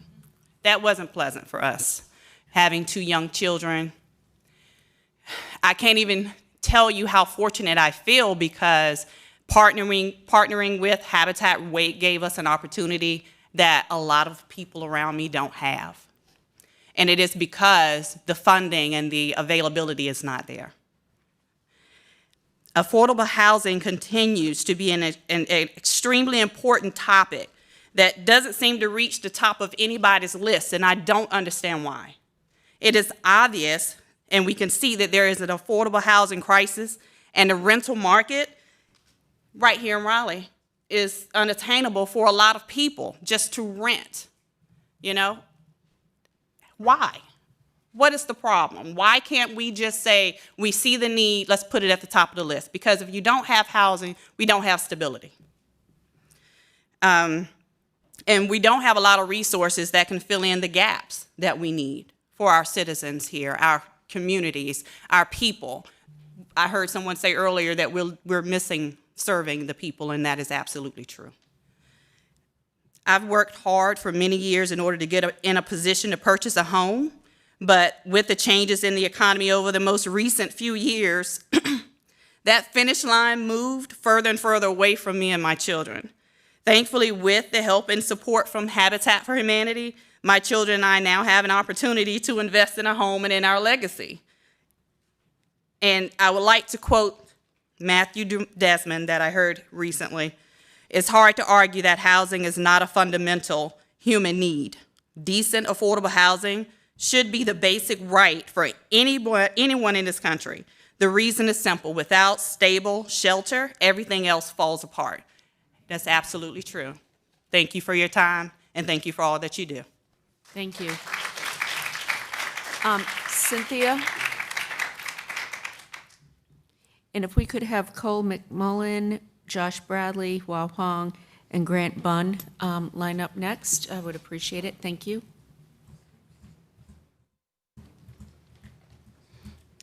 Hi, my name is Cynthia Vinston, and I live at 832 Darby Street. And I've lived there for 22 years. I own a Habitat house. I'm a single parent, well, was at the time, and I always dreamed of having that American dream and owning my own home. When COVID hit, we were called the heroes, the first responders.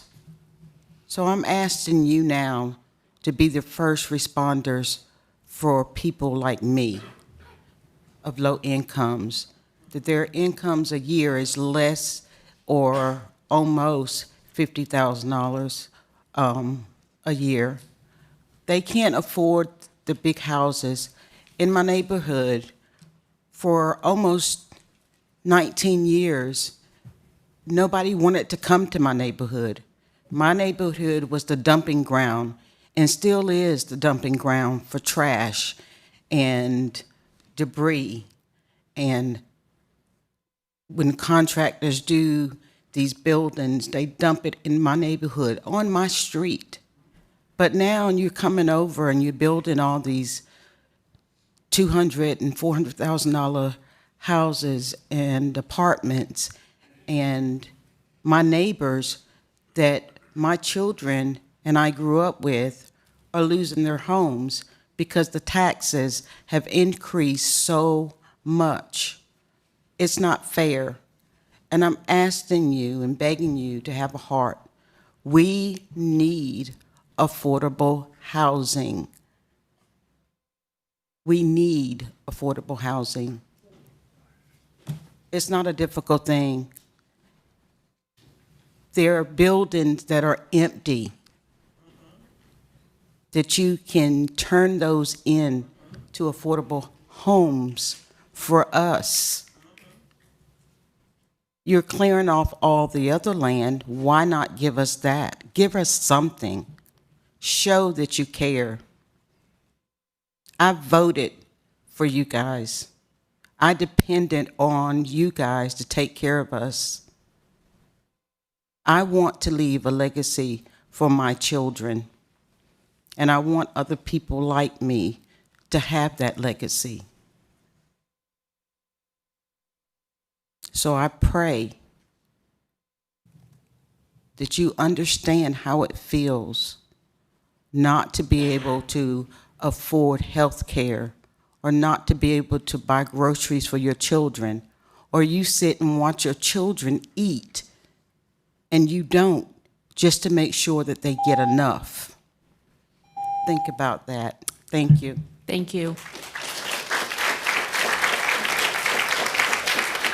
So we have Cole, Joshua, and Grant.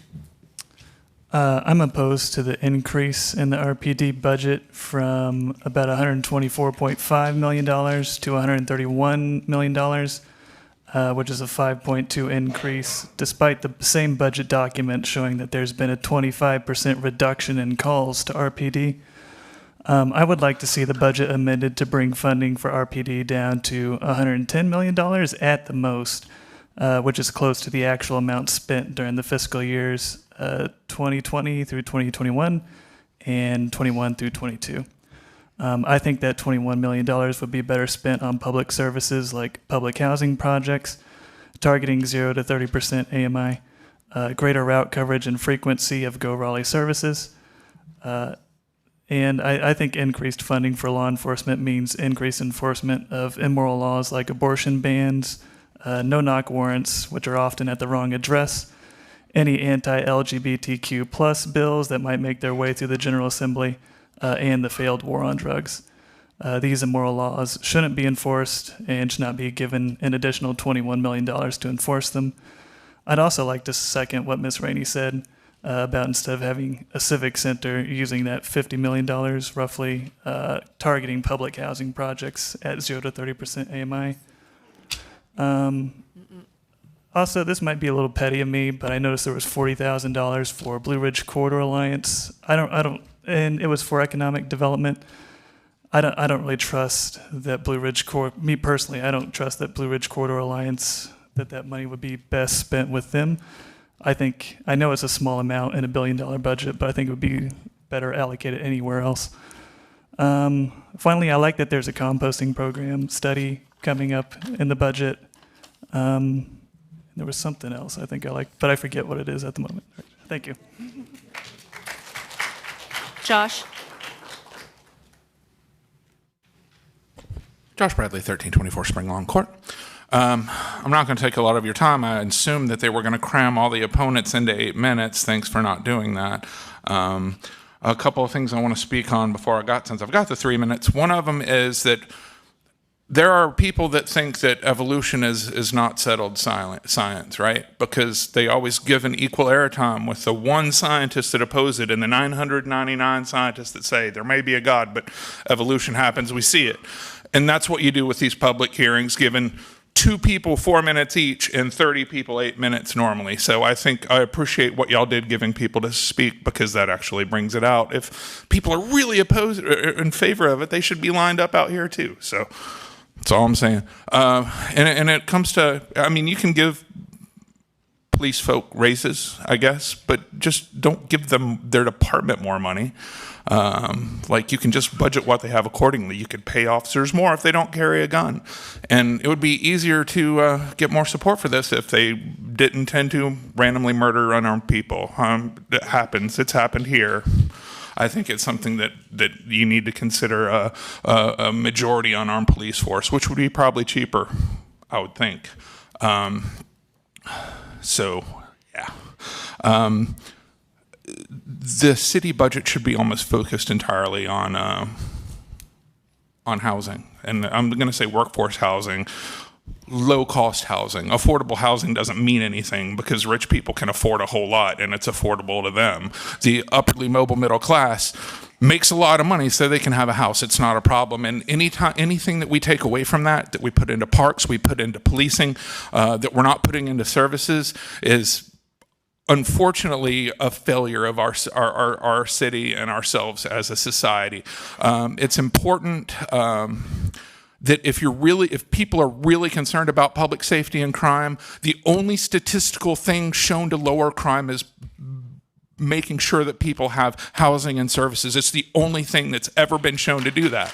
More policing doesn't do that. It just ends up with more people in jail, and the more people in jail tend to be people that are black and brown and indigenous who commit no more percentage of anybody else in their class bracket than any other folks. I don't know why there's so many, since they are much less of the percentage of the population.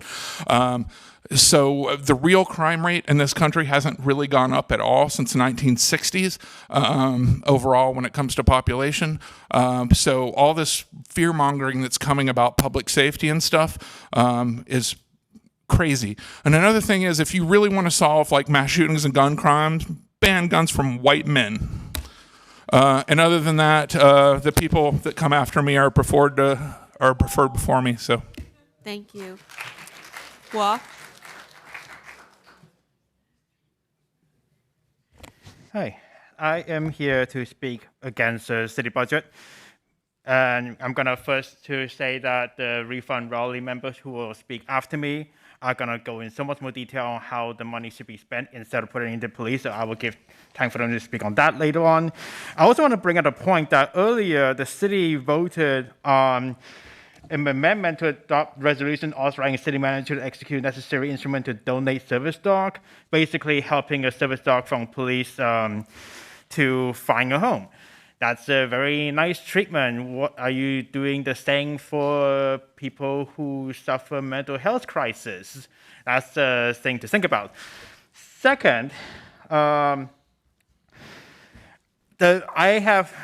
Wake County Housing Justice Coalition has also poured through, 400 pages of report as best to our ability that we can within the month that the report was posted on the website. And we were also very concerned, as do the many people who speak against the budget, that this language around how you are dedicating money to low-income housing is non-existent, if not vague. And I will please refer back to what Ms. Octavia and everyone else has said about what you should be putting money toward. And speaking of vagueness, it's not a concern from the Housing Coalition. We noted that the city wants to allocate about $2.9 million to the Downtown Raleigh Alliance. We would like to know how that money has been used. We need that transparency on how Downtown Raleigh Alliance has been using the money that city gives them. Is it going to a benefit in the community, or is it for lining pocket for private corporate interests? And then the last thing I want to bring up is the public engagement issue. The fact that the things that Ms. Octavia just talked about should be brought up months ago.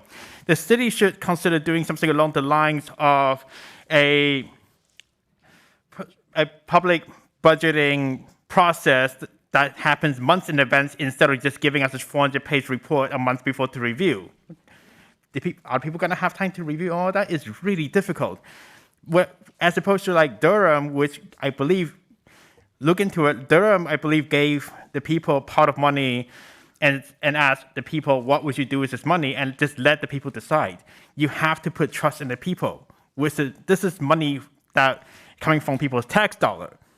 You should at least trust the people into deciding how to live and how to use that money. And that's why I'm calling for better public engagement, not just a 3 minute per person. I would challenge you to go further. Make it months in advance with the public budget process. Thank you. Thank you. Grant Bunn. And then I would like to ask Jenny McKinney, Zoe Niebuhr, Maren Hurley, Laura Harris, and Lauren Frey to please line up. Hey all, my name is Grant. I live at Spanish Court and District D. I'm speaking today because Raleigh's crisis unit, Acorns, should not be included in RPD's budget, but should be separately funded in the interest of the public safety of our community. The Raleigh Police Department's budget has grown $21 million since 2020, and the proposed increase to nearly $131 million reveals misplaced priorities and does not reflect the needs of working-class residents.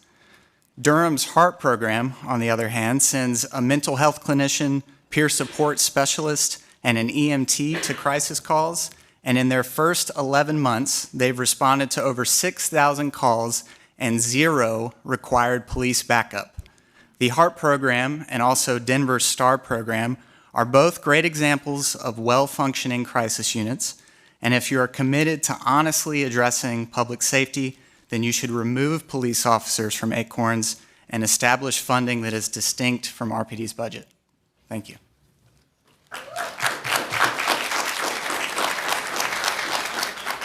Jenny? Thank you. So first, this also might be petty. Somebody else said they were being petty. But I saw in the budget there was $0.5 million dedicated specifically to leapfrogging. So I did a quick Google. First thing that popped up is LAPD emergency vehicle operations, prohibited practice, leapfrogging. This notice is to remind all sworn personnel that the emergency response driving technique, commonly referred to as leapfrogging, is prohibited. The practice of leapfrogging shall not be utilized when conducting emergency vehicle operations.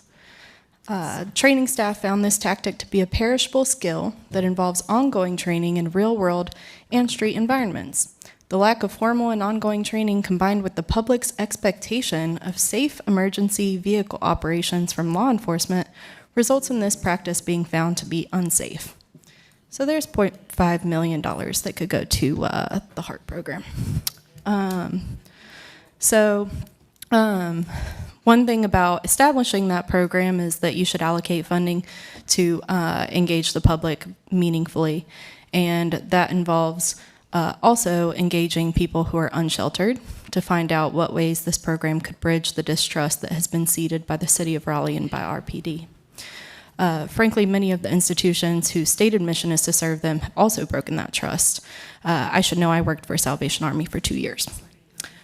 To the police unions who consistently advocate for overinflation of the police budget, the money for your compensation has already been taken from taxpayers in misconduct, excessive use of force cases, and settlements, like the recent one regarding a no-knock raid at the wrong address that terrorized 2 black families with children. So leapfrogging, proactive patrols, and the use of tasers as a compliance tool, as was done with Darrell Williams. These are all practices that have been demonstrated to be unsafe and or have a disproportionate impact negatively on minority, especially Black communities. And then Joshua, you rhetorically said you don't understand why there are so many Black and brown people incarcerated compared to their population size. This is why. 2022 traffic stop data that RPD reported to the state said that Black individuals made up just 28.2% of Raleigh's population. In the same year, Black individuals were 46.9% of the drivers stopped by RPD. They were 62.2% of the drivers searched. 66.4% of the drivers police reported using force against. That's why. And that's also why we need a non-law enforcement crisis response team. Thank you. The city manager would like to address the definition of leapfrogging and maybe explain that for some clarity. So, Ms. McKinney, just for clarification, in our terms, leapfrogging is a human resources term in regards to somebody who's been in a position for a certain period of time. Someone gets promoted over that person. It's called leapfrogging. It is truly about compensation, not any police tactic.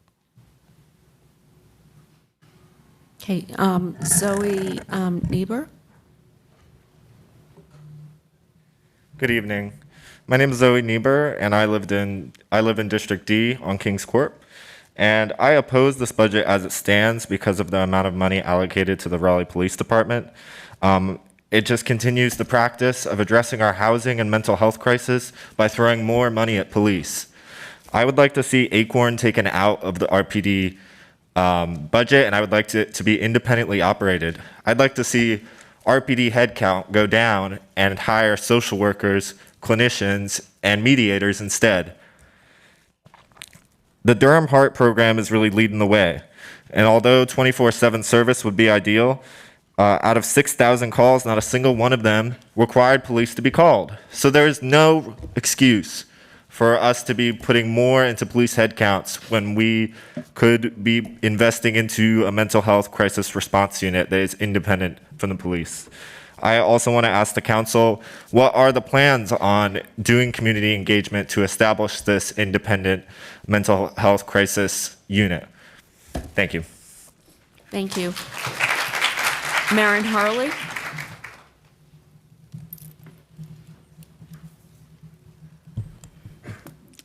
Good evening. My name is Maren Hurley. My pronouns are she, her, and I am here to oppose the proposed budget.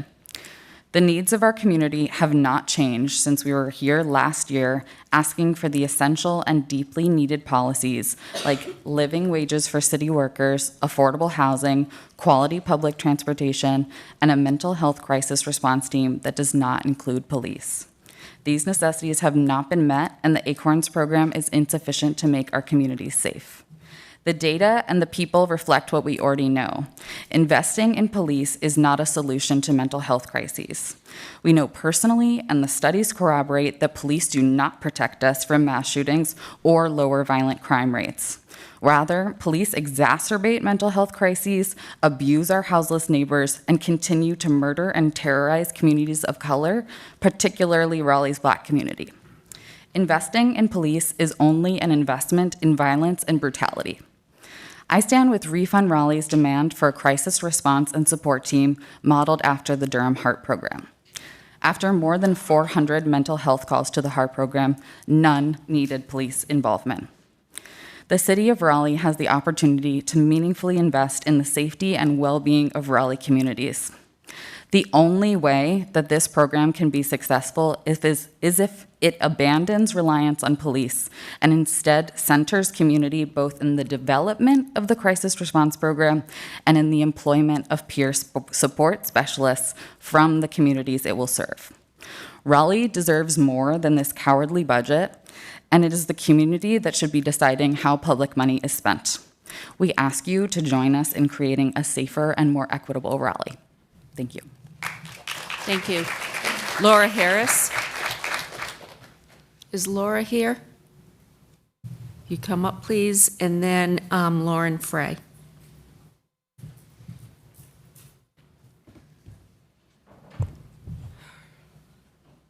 Hello, my name is Laura Harris. I live in District D. Thank you, Councilmember Jones, for the extra time. I've read one author describe the effects of racism and criminalization in terms of violence upon the black body. That really stuck with me because it's a very concrete image of a beautiful human body full of life, standing tall, and then suddenly, tragically, fallen and riddled with bullets and blood. Of course, this is one of the most extreme forms of violence, and this comparison fails to mention the myriad other forms of violence that are inflicted upon the bodies of black people in this country, often starting in childhood. But it does highlight the complicity of the city of Raleigh in the perpetuation of said violence with their current budget proposal, and it's not something we should accept sitting down. Raleigh needs a 24/7 crisis response program independent of the police and run by members of the community. Additionally, more money needs to be allocated toward affordable housing. There's city-owned property downtown, right next to Moore Square Park. They could put 30% AMI housing there and a day shelter, but the city just wants to make money and gentrify and drive homeless folks from downtown. It's not too late, council members, to choose the right thing and choose a new plan for Moore Square. Thank you. Lauren Frey. And then if we could have Liv Highfill, Eleanor Ross, Mansu Chita, Isis Wilson, and Elisa Chapman line up, please. My name is Lauren Frey, and I'm a resident of Raleigh. I'm here today to speak out against the allocation of $130 million for the Raleigh Police Department and in support of funding living wages for city workers, affordable housing, quality public transportation, and a mental health crisis response team that is completely unaffiliated with the police. Currently, Raleigh's Acorns program functions as an extension of the Raleigh PD and does not serve the needs of the community. Raleigh PD has a long history of being incapable of adequately responding to situations involving mental health issues. As recently as last year, Raleigh PD murdered 2 Raleigh residents who were in crisis. I stand in solidarity with Refund Raleigh's demands for a crisis response and support team modeled after initiatives like Denver's STAR program or Durham's HEART program. These are independent teams that respond to crisis calls without criminalizing people who need help. And as part of this team, we need meaningful community involvement, including peer support specialists from the communities that they are serving. The people of Raleigh deserve to have their resources spent on programs that actually create safety rather than brutality and fear. Divest from Raleigh PD and invest in the Raleigh community. Thank you. Liv Highfill. Is Liv here? Okay. Eleanor Ross.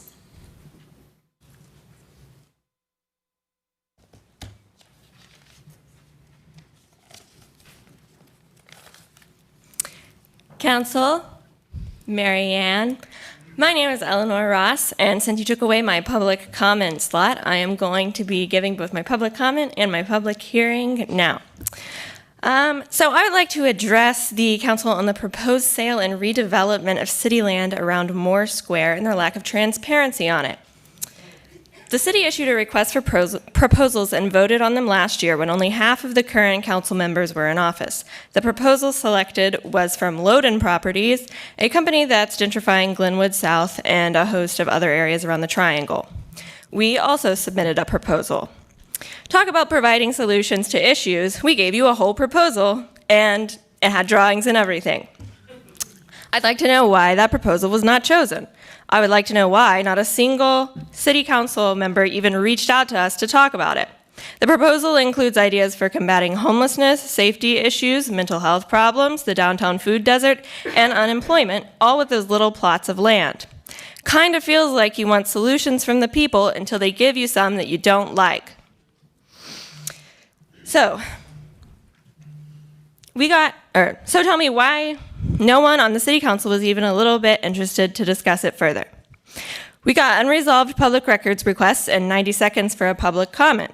And meanwhile, the residents of the brownstones near Moore Square, many of whom live there only part-time, got a private party with Mary Ann to complain about the homeless in Moore Square. Homeless people are not the issue. Homelessness is, and so is the city's failure to address it. But now that can change. Stop pandering to developers, stop privatizing downtown, and stop sipping drinks with quasi-residents of Raleigh on what used to be Black Main Street, while homeless people 500 feet away piss themselves due to lack of public facilities. New councilors, I urge you to look into this proposed redevelopment. Per the RFP, at least part of the project can be canceled by the city up until the sale of land. Stand up for your people and invest in the community. A great opportunity for this is the crisis response team as proposed by Refund Raleigh. Earlier, you mentioned exploring a fully civilian crisis response team. This is great to hear, but I want to emphasize the need for peer support specialists as done in the Durham HEART program. This program can only be successful if those who need it are comfortable utilizing it. I've been going out to Moore Square every week or two on Sundays to serve free food to people for 3 years now, and have become familiar with a lot of the people and situations down there. And before even hearing of the HEART program and peer support specialists, I came to that same conclusion, that Raleigh's crisis response team should include those in the most in-need populations. Why? Because they're already doing it. They're already addressing crisis situations in their community. They already know the most basic rule of de-escalating crisis situations, which is don't bring a gun into it. So employ them, organize them, give them resources. This can be done as part of the HEART program, and I ask the council to include funding it in this year's budget. Mansour Chima. Yeah, greeting. My name is Manzoor Chima. I'm resident of 4108 Archibald Way in Raleigh. Greeting Mayor Baldwin and Raleigh City Council members. I'm a member of Muslims for Social Justice and People's Power Lab. We represent Black, Brown, and Muslim working class community members in Raleigh and surrounding cities.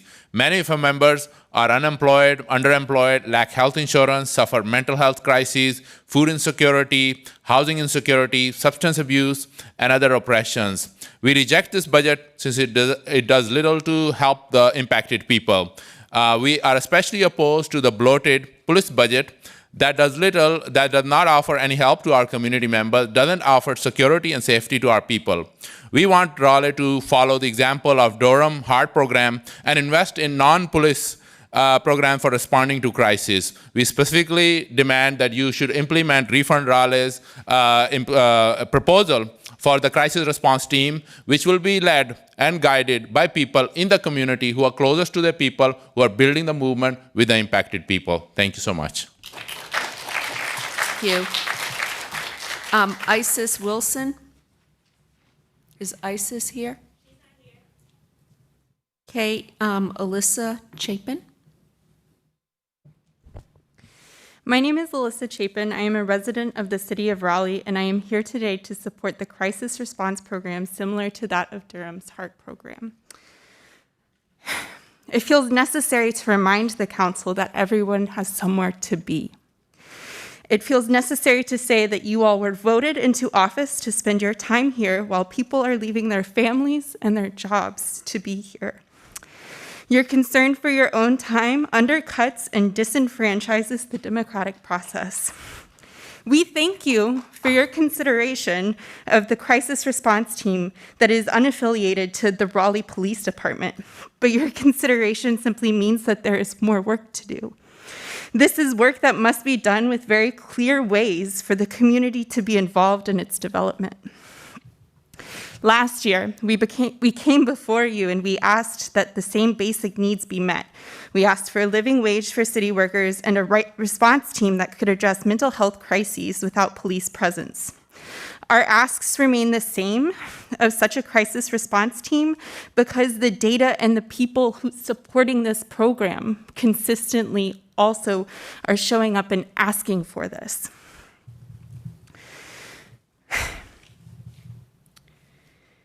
Durham's HEART program, similar to the program that we are asking you implement has reported that responders feel safe in 99% of its encounters and 0% of calls needed police department backup for team safety. We must also insist that you include community with the creation of this program that includes compassionate peer support and guidance from people who are from the communities most in need. We know that Raleigh can afford this program because you have $130 million of our own dollars that you are using to bankroll the police department. As we continue to pay our tax dollars, we ask that you consider something other than the violent status quo that normalizes police killings of the most vulnerable in our community. We ask that you be brave as we dream and we build new worlds. Thank you. Could we have Charlie Burnett, Nikki Williams, Bria Perry, Anganza Laughing House, and Ajimu Dillahunt please line up? We'll start with Charlie Burnett.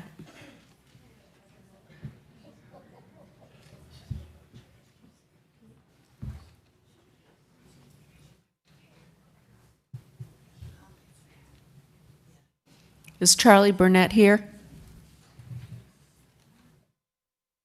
Okay, then we will go with Nikki Williams.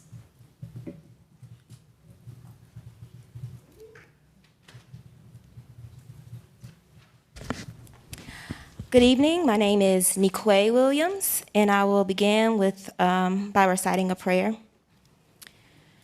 Ever-present God, you called us to be in relationship with one another and promised to dwell wherever 2 or 3 are gathered. We are here today to ask that you enable us to see the reality of racism, challenge it, and uproot it from our city. Surrounded by violence and cries for justice, we hear your voice telling us, "Do not fear, for I am with you." As you stand with us, God, strip away the brutality that harms Black and brown lives so that we may see peace and justice in our communities. We place our hopes for safer, thriving communities in your hands. In faith we pray. Amen. 130 million of our taxpayer dollars are being allocated to a department known for its brutality against the most vulnerable in our city. The Raleigh Police Department's budget has received an increase of $21 million since 2020. Our community did not ask for an investment in police violence. We demanded meaningful forms of community safety, including a livable wage for city workers, affordable housing, quality public transportation, and a mental health crisis response team with no police. Acorns is inadequate and does not meet the needs of our people to feel safe. Instead, Acorns function as an extension of the Raleigh PD. While the community led the charge for a crisis intervention unit, the city responded by not only excluding the community from the process. Moving forward, how will city council members prioritize community input and incorporate the remarks from tonight's hearing into the development of the Independent Crisis Response Unit? I didn't see nobody write the question down. Let me repeat it. How will city council members prioritize community input and incorporate the remarks from tonight's hearing into the development of the Independent Crisis Response Unit? The city manager is working on that right now. Thank you. Thank you. Bria Perry.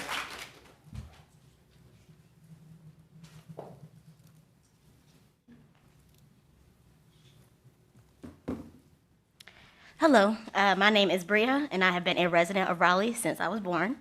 And I am here to oppose the budget move to increase the police budget by more than 5% from the last fiscal year. Reform Raleigh is a collective of young people in Raleigh who has been demanding that this city divest from police violence and invest in real programs of community safety that provide our people with the things we need to thrive. That is why we are demanding a mental health crisis response unit that is independent from the police. We also value centering the voices of those who are most impacted by the issues we organize around. As a Black queer woman who has experienced various mental health struggles for nearly half my life, I am someone who has been directly impacted by this issue.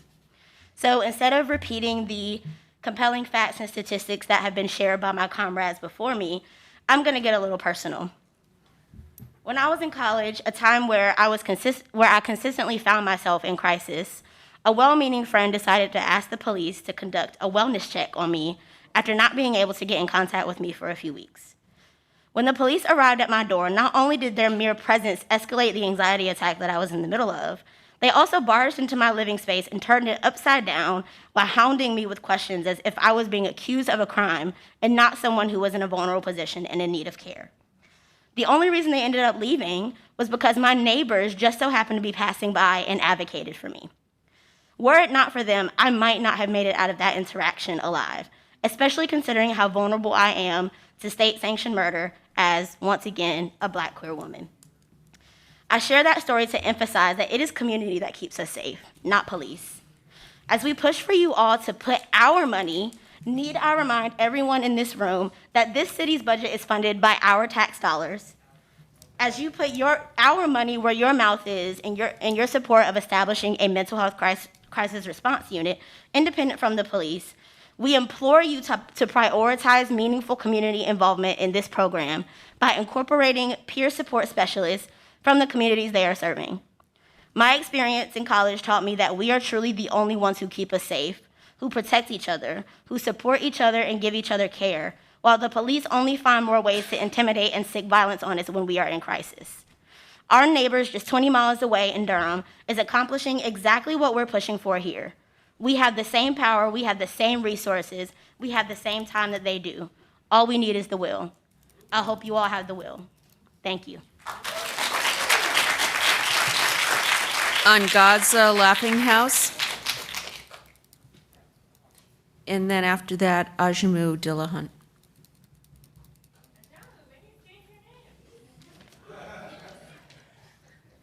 Peace, everybody. Hey, thank you for the time. My name is Angaza Laughing House. It's good to be here. And I know you guys know there are countless studies that talk about crime and how to prevent crime, criminological and sociological studies. And they talk about how jobs and living wages, about how education and housing all serve to prevent crime in urban areas. And I think that each one of you guys understands that. I've seen some of you working for years and years in the city, and I want to believe that you're trying to do your best. But when I look at this city budget, and I see over the past 3 years, you've increased the housing and neighborhood department's budget by just $2 million, but the police budget in these past 3 years has gone up $21 million. It makes me question whether or not you're really trying or just talking. Now, when I read this budget, man, I can imagine, just think about it. If you had invested $21 million into the affordable housing, where would we be right now after 3 years? If you invested $21 million into the ACORN program, into mental health, where will we be right now when this imbalance continues every single year? You cautiously sprinkle money in the programs for the people, but you'll dump money into the police budget. Even though RPD, its own statistics, its own facts, show that the traffic stop data, they're searching Black folks 2 times more than they search white folks. Searching Black folks 7 times more than they do white folks. Stopping Black drivers twice as much, using force against Black folks 7 times as much, and y'all turn around and give them a reward each year by increasing their budget. $5 million every single year, $21 million in 3 years. This makes no sense. Now, some of you who I love, man, I've seen y'all working hard, the course correct, coming here bringing new energy, trying to steer this ship right. We appreciate you. We want to continue to collaborate with you. But for those of you who have been on this council for years, every year you see these trends and you vote for a budget that increases this police spending and give us lip service about housing while not funding housing, we got to start calling you out. We got to start calling you out. And it's not because we dislike you. It's because we have to break this pattern that you would leave us stuck in. So that's what we're doing today. We appreciate y'all who are on our side, and I love each one of y'all too. Thank y'all.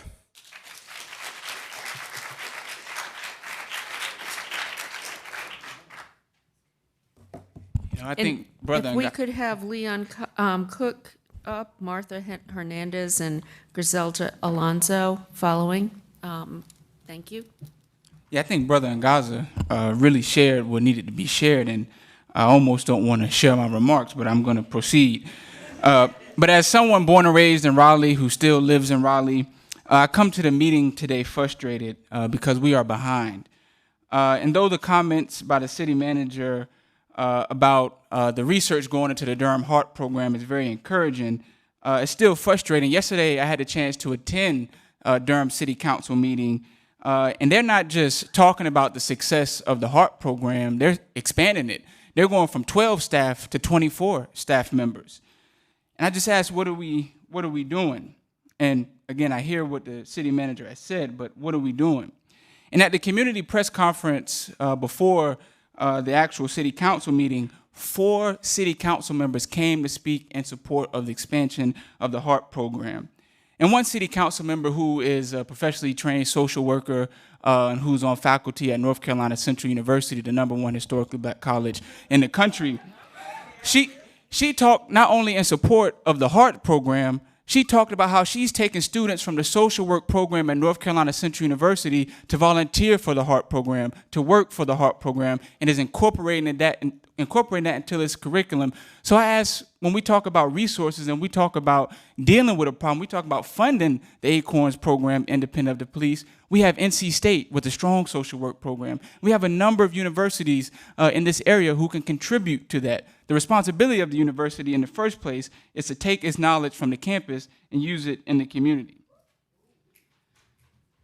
And I guess it's one thing, and again, it's great that the city intern is going to the HEARTS program, but as we're developing this HEART program, as we're developing the Acorns program independent of the police, I think it's important to note the community element to it. Durham has a community safety department, an entire community safety department that is responsible for community safety, and that's what the HEART program lives under. And so we've researched this, we've looked at Denver STAR program, and so we're simply saying that you cannot have a program for the community that the community is not a part of. In Durham's HEARTS program, another element, they're expanding from 12 staff people to 24, and they're not raising the taxes in Durham. And so it's possible, but we have to get creative, and we have to think together, not only from a city level, but from a community level. So as someone born and raised in Raleigh and who believes that the real 919 is Raleigh, you know, I went to school in Durham, it's great, but I think we should be leading the way. We should be taking a step further. We shouldn't let Durham be this far ahead of us by not only providing data, I mean, they're tracking the program, so there's really no excuse. We shouldn't be just letting Durham lead the way. We should be joining and doing a little healthy competition to do what's best for our people in our community. Thank you. And I would like to, as a professionally trained historian, I would like to give you pamphlets on the history of the Raleigh Police Department. I think it's founded. If you could hand that to the clerk, please. Thank you. Leon Cook. Then Martha Hernandez, and then Griselda Alonso. I'd like to thank the speakers who were here before me. I feel humbled by their dedication and their interest in making this a better city. I think it should be taken up by all that's sitting at that table. You say that you are for affordable housing. What is your definition of affordable? 100% AMI is affordable if you have the means, as is 80%. However, when we are supposed to be talking about affordable, we should be talking about 40 and 30 or below AMI. I think it should be called, instead of affordable housing, low-income housing, so that you understand that it's not for those at 80%. You give developers a pass on providing affordable units in their products under the guise of a state assembly ruling. You fought for election rules to benefit you, but you won't fight for residents who are in need of housing. They may throw a few units at 60% AMI and feel good about it. We don't. The budget does not adequately provide for affordable housing despite the $80 million bond issue. The Parks bond is $250 million. Apparently, Dix Park and Smoky Hollow Parks are more important than making sure that our residents are properly and affordably housed. The small amount allocated for rehabbing naturally occurring housing gets the job done. What is being done about it doesn't get the job done. I apologize. A multi-year wait for renovations is causing people to abandon or sell their property to developers. Oh, the proposal to refund e-bikes. Really? Providing up to 75 units is really going to put a dent in people getting around. Many can barely make the increased property taxes imposed on them, if at all. And you want them to purchase an e-bike, even though it's federally funded, that program? Why not make all of the budget money appropriated for the e-bikes available to low-income residents and not subsidize those at 80 and 100% AMI brackets? As to Dix Park, why not spend funds to modernize some of the existing buildings to provide for the mental health services, since it was moved out and there is so much more need for it at this time? Also, accommodating many of the homeless should also be a priority to support your concern for our lesser well-off neighbors. On another subject, with all the annexation cases, particularly the recent Z1620. Thank you, Leon. Thank you. Martha Hernandez, and then Griselda Alonso. Is Martha here?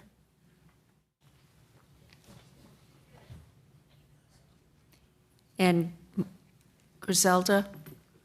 Martha and Griselda both had to leave, but they were both Spanish speakers, and we have a translated statements from both of them. Is it possible for me to recite those or to send them to staff? Do you have anything written that you can provide to us? Yeah, I can speak it and provide it. Can I?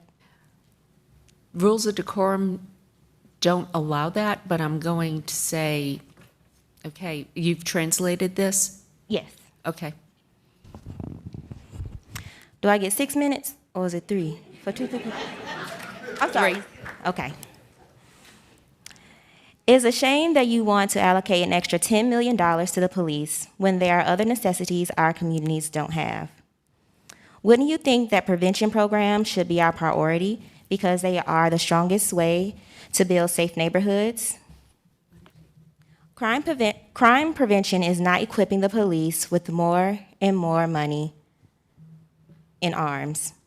The better way of using our money is to avoid the evictions of hundreds of families that may be affected by the gentrification that we are experiencing mainly in South Raleigh. With this money, we could create spaces for parks, recreation, affordable and free learning opportunities with our children.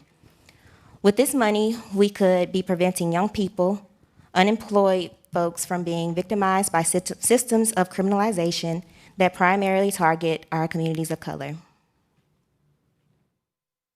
As our representatives and members of our community, you should be looking out for all of our well-being, not conspiring to fill prisons for crimes that you could be preventing by investing in resources for our community.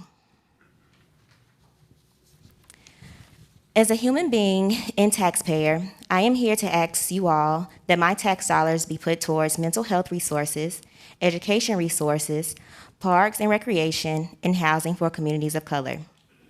I want to share with you that communities have mental health issues because of a lack of resources. Using armed police who are totally unprepared to deal with this problem is a fatal combination. If you don't want more innocent blood on the hands of your police, you must direct more money to prevention and less money to jails and weapons. Thank you.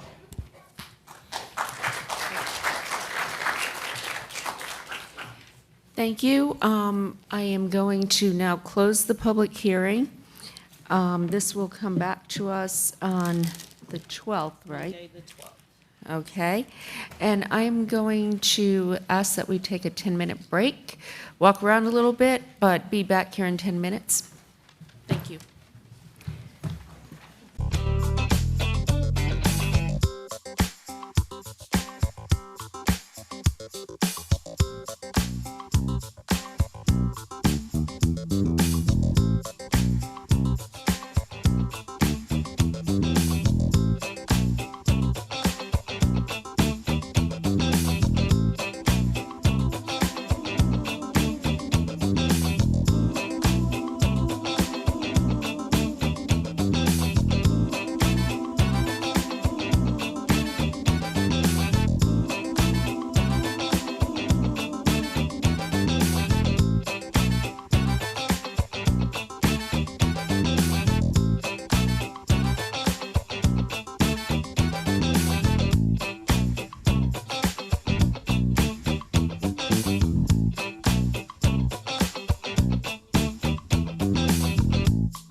Thank you, everyone. We are now returning to the public hearing process with rezonings and annexations. So first item is Hodge Road. My understanding, like, there's two items there. You're going to kind of walk us through this because Yes, ma'am. there's, we need to reschedule, I guess, the public hearing Yes, ma'am. because of notification issues. That's right. So I mentioned this earlier in our conversation, our big scheduling confab earlier. So the rezoning Z16 goes hand in hand with AX 1220. We unfortunately had a mailing error with the rezoning. We need to reschedule the public hearing. We will send new letters, re-advertise in the newspaper, repost signs in the field. So we need to reschedule that. What we talked about earlier in this meeting was doing that on the 20th. I think my understanding is the applicant would like the public hearing to open so they can modify the case, and they're expecting that the public hearing would continue. And then the annexation public hearing is eligible to open tonight, but we would encourage you to continue that public hearing to whenever you decide to set the date for this so that you can hear them and consider them together. Does that help? Yes. And Councilmember, Mayor Pro Tem Bridge? Yeah, my recommendation would be to not even open the public hearing for the annexation. I would just wait and do them both on the 20th, and then go from there, because that's just me. Yeah. So it looks like Is there an issue with that? Well, it's been advertised appropriately for tonight, and so it you don't has? have to, there was no error with the notice for the annexation, so the best way to do it, you don't have to take any action. They don't even have to make a presentation. Yeah. All you Okay. have to do is open the public hearing and continue it to the same date you're scheduling next, and then hold the public hearing at the next meeting. Even So if I you will- open it, I won't talk about it unless you want me That's to. fine. Yeah, I just think move Let's them both wait- to the 20th. Let's wait to talk about it. I'm going to open the public hearing, and if you could make a motion to, I move for annexation and rezoning hold on, I don't see it. What's the annexation number? X10. Yeah. Okay, AX for 1220. AX 1220 and for Z1620 to be held on June 20th. Second. all in favor? Aye. Aye. Okay, that was unanimous. Thank you. Thanks very Next, we much. have rezoning Z93 South Wilmington Street assemblage. Yes, ma'am. So this is a request to rezone just under 9 acres. This is going from CX3. The TOD overlay is already in place here, and the request is for CX20, and the TOD overlay would remain in place. This is consistent with the comprehensive plan, future land use map. Planning Commission recommends approval. You can see this is a collection of parcels on the west side here of Wilmington Street, just north of Illy Agnes, and we're east of Hillsborough Street here. My understanding, I will say, my understanding is the applicant would like to make further amendments to the case, and they need a public hearing to open so they could do that. I'm going to walk you through where things stand, but I believe they want to make some changes. So again, here's this collection of parcels. You can see we're south of I-40 here. A couple of views of the site from Wilmington and Renfro, and then also from Illy Agnes, Wilmington, Parkland, and again from Renfro. So what is here now is a prohibition on some uses, a limit on the total number of residential units. They've limited their total office use to about 160,000 square feet, limited their total retail use as well, made some provisions for post-development stormwater discharge. So they're going above and beyond code, beyond the 2 and 10 year storm to address 25, 50, and 100 year. And then they also currently have some requirements for the installation of 2 GSI measures on the site. So estimates here are that they could get about 580 units currently. So this is increasing the residential entitlement. They've limited their office on retail entitlement beyond, below what we think otherwise would be allowed. I do just want to say the TOD overlay, the way this works is that with a residential project, they could see up to a 50% height bonus. So in theory, on top of that 20 stories, another 10 for sort of a 30-story total. That would only be if they satisfied the affordability requirements for those additional 10 stories, which is what, about 20%, I think it's 20% of the units at, for 30 years at 60% AMI. Sorry, late. So just recognizing that option is on the table for them, but it also comes with some requirements, and the applicant could probably speak better to what might come from that. And I will just go back and say they're asking for a pretty broad range of entitlement here. That doesn't guarantee that they'll build anything in particular, but it also doesn't mean they'll necessarily exercise the totality of what they might get out of the site. So I mentioned this is consistent with the comprehensive plan, the future land use map, a handful of consistent policies here. Planning Commission recommends approval, and I'm happy to answer questions before you hear from the applicant. Any questions? Councilmember Patton? Yes, thank you.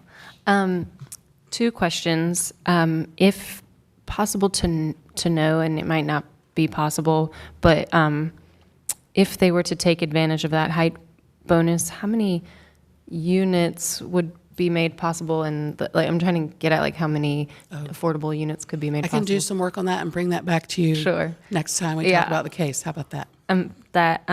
My other question is there's a component of the TOD where if it's entirely non-residential, then it's something. So 30%. Okay. Is that possible here? I believe it is, yes. Okay. Okay. Those are my 2 questions. Thanks. Any other questions? Councilmember Jones? In the 2 commissioners that recommended denial, they say due to the lack of specificity in the condition offering green stormwater infrastructure. What? But isn't that in there? I'm confused. Was that added after their vote? Do we hold this? So that got revised. Is that what happened? That got revised before you set the hearing, as I recall. Is that what happened? I'm going to let the applicant talk about it. Why don't Why don't we ask that question be addressed during your presentation? And there is one person who signed up in opposition, and so we will open the hearing. Are there any other questions of staff? Okay, I'm going to open the hearing then. We'll start with the applicant.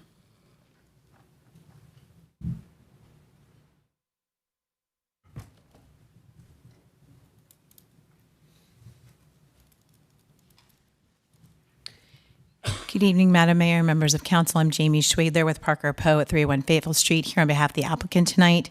With me is Gabe Gawa of Atlas Stark, David Meeker with Carpenter Development, Jeremy Wooster for any stormwater questions, Tyler O'Farrell, and my own colleague, Mark Frederick.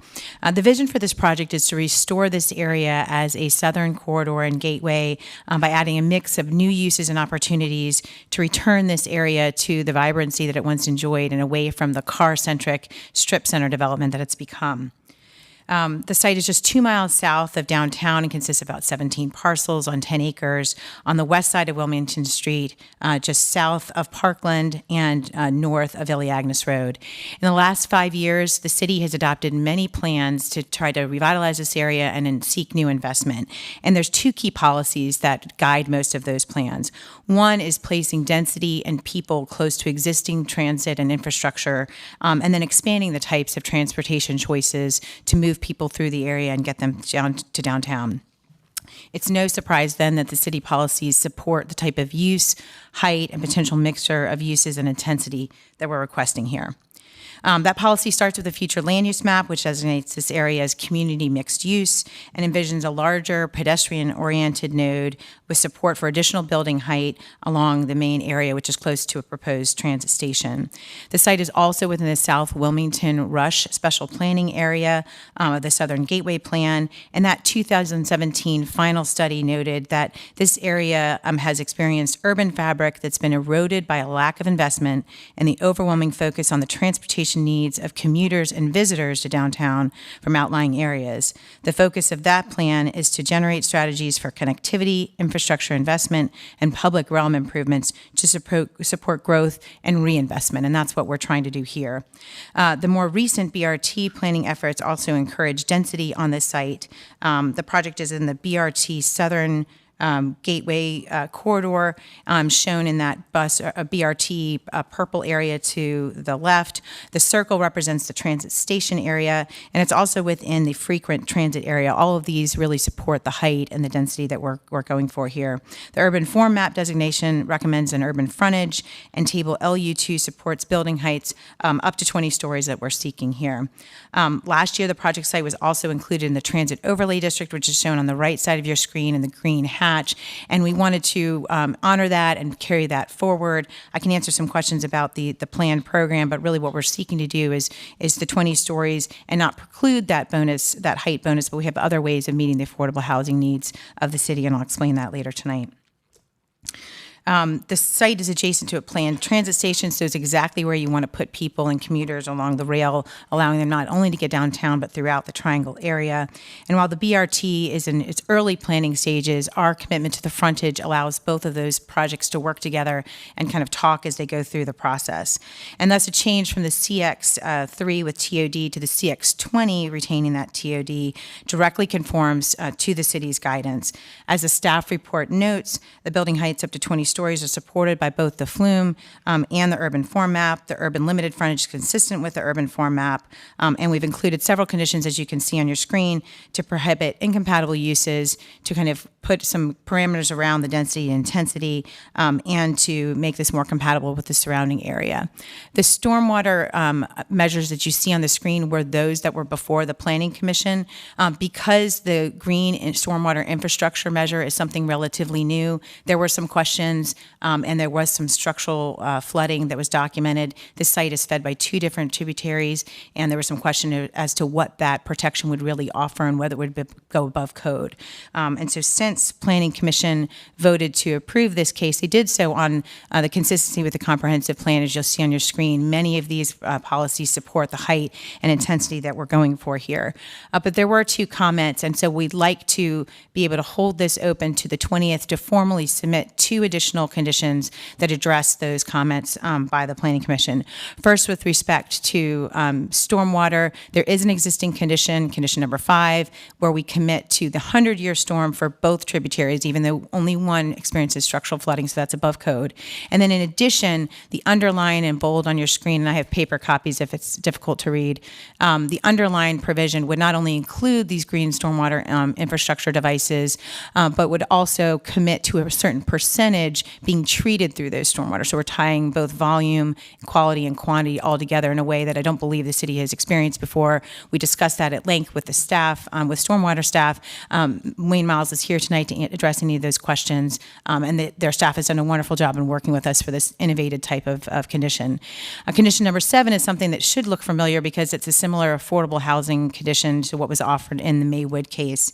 That was Z7221, but it's adjusted for scale. So that was thoroughly vetted through the city attorney and staff, but that site was 3 times our size. They could go up to 3,000 units. We can only go to 1,000, and we're smaller in area. So we're still committing to, would like to commit to 1% of those units at the same percentage of AMI, at the same percentage of the payment in lieu if we weren't able to do it. So you're still getting that commitment in a way that's consistent with what this council has approved in the past. And that's important because there's 4 existing structures on the site. Most of the site is used as commercial, so we're not displacing in a significant way, but what we're doing is kind of lifting those commercial uses up and reinventing them in a way that's consistent with the TOD policy, but we're still committing to that affordable housing in a way we think is more under our control and more in line with our development program, because we do intend to stick to that 20 stories. But if the opportunity comes along to go higher and add more, then we'll certainly entertain that. I'd like to reserve my remaining time for David Meeker to make a few comments about the intent and the vision here from the team. Mayor and council, great to be here. Always good. David Meeker, 301 Fayetteville Street with Carpenter Development. We're really excited about this area of town. Folks who grew up in Raleigh in the 60s and 70s talk about this being the old southern entrance to downtown Raleigh. A lot of nostalgia. There was a steakhouse, boutique hotel called the Belvedere Hotel that's now the Budget Hotel. And there was even the Peanut Man that stood out on the street that everybody talks about. A couple reasons why this area wasn't getting invested in for a while. One, South Saunders got the 40 entrance and all the retail traffic from the 40 entrance. And then two, the South Wilmington Street shelter didn't encourage people to invest in the area. Atlas Stark and our company really believe in it. This area, we think it's could be one of the best areas in town. We've started to invest in the area in a smaller way. Atlas Stark doing some renovations on buildings to the north of this site. We're planning a retail project across the street. But we think this project and the scale in this project could be a catalytic project for the area and really kickstart things.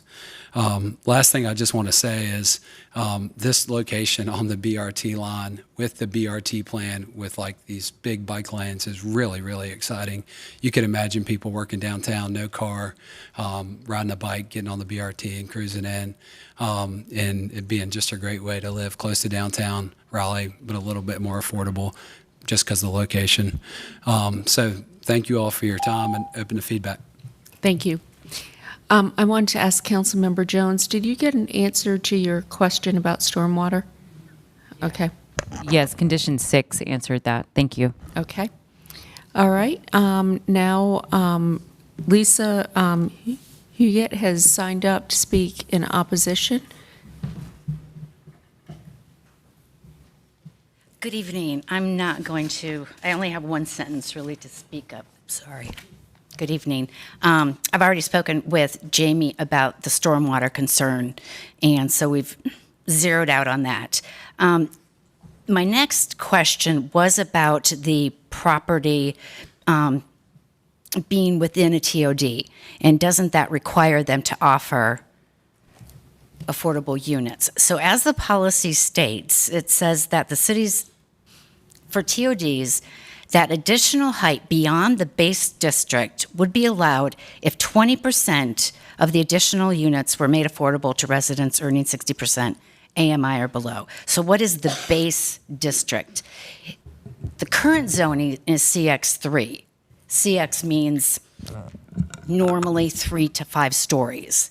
But since this is also within a TOD, the future land use map says that they could go up to a maximum of 12 stories would be allowable. So now you've got a rezoning asking for 20 stories.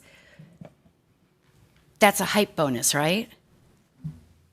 And I know that they've offered some additional units, but I'd like you to take a look and find them. You can do the calculations to see if the 1% is accurate.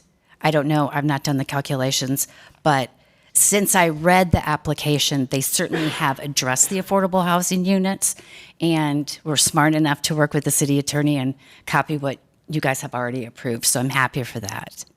I just am not sure about base unit definition and the addition between 12 I think and 20. Bynum said that she was, well, first off, is going to address some of this based on Councilor Patton's question, but do you have anything to add to that? Right, so the base district currently is CX3.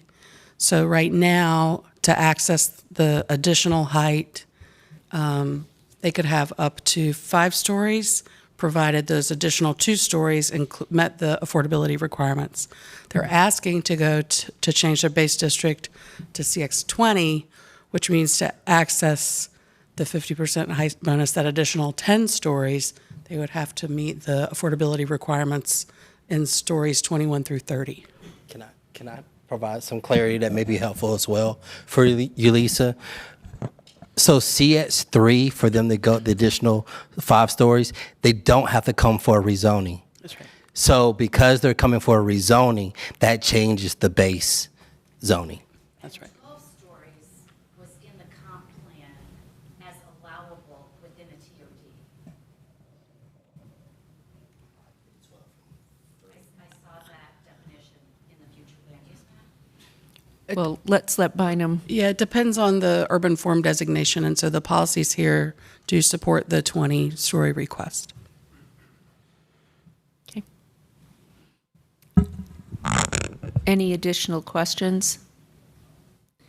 Okay, you have asked that we, you want to allow additional questions, so we will keep the public hearing open. Yes, please. And then 2 weeks from now, is that the request? The We bring 20th this would be back? ideal. We've vetted the conditions informally and just need to submit them informally and make sure we've got any other things locked down. Okay. So will somebody make a motion to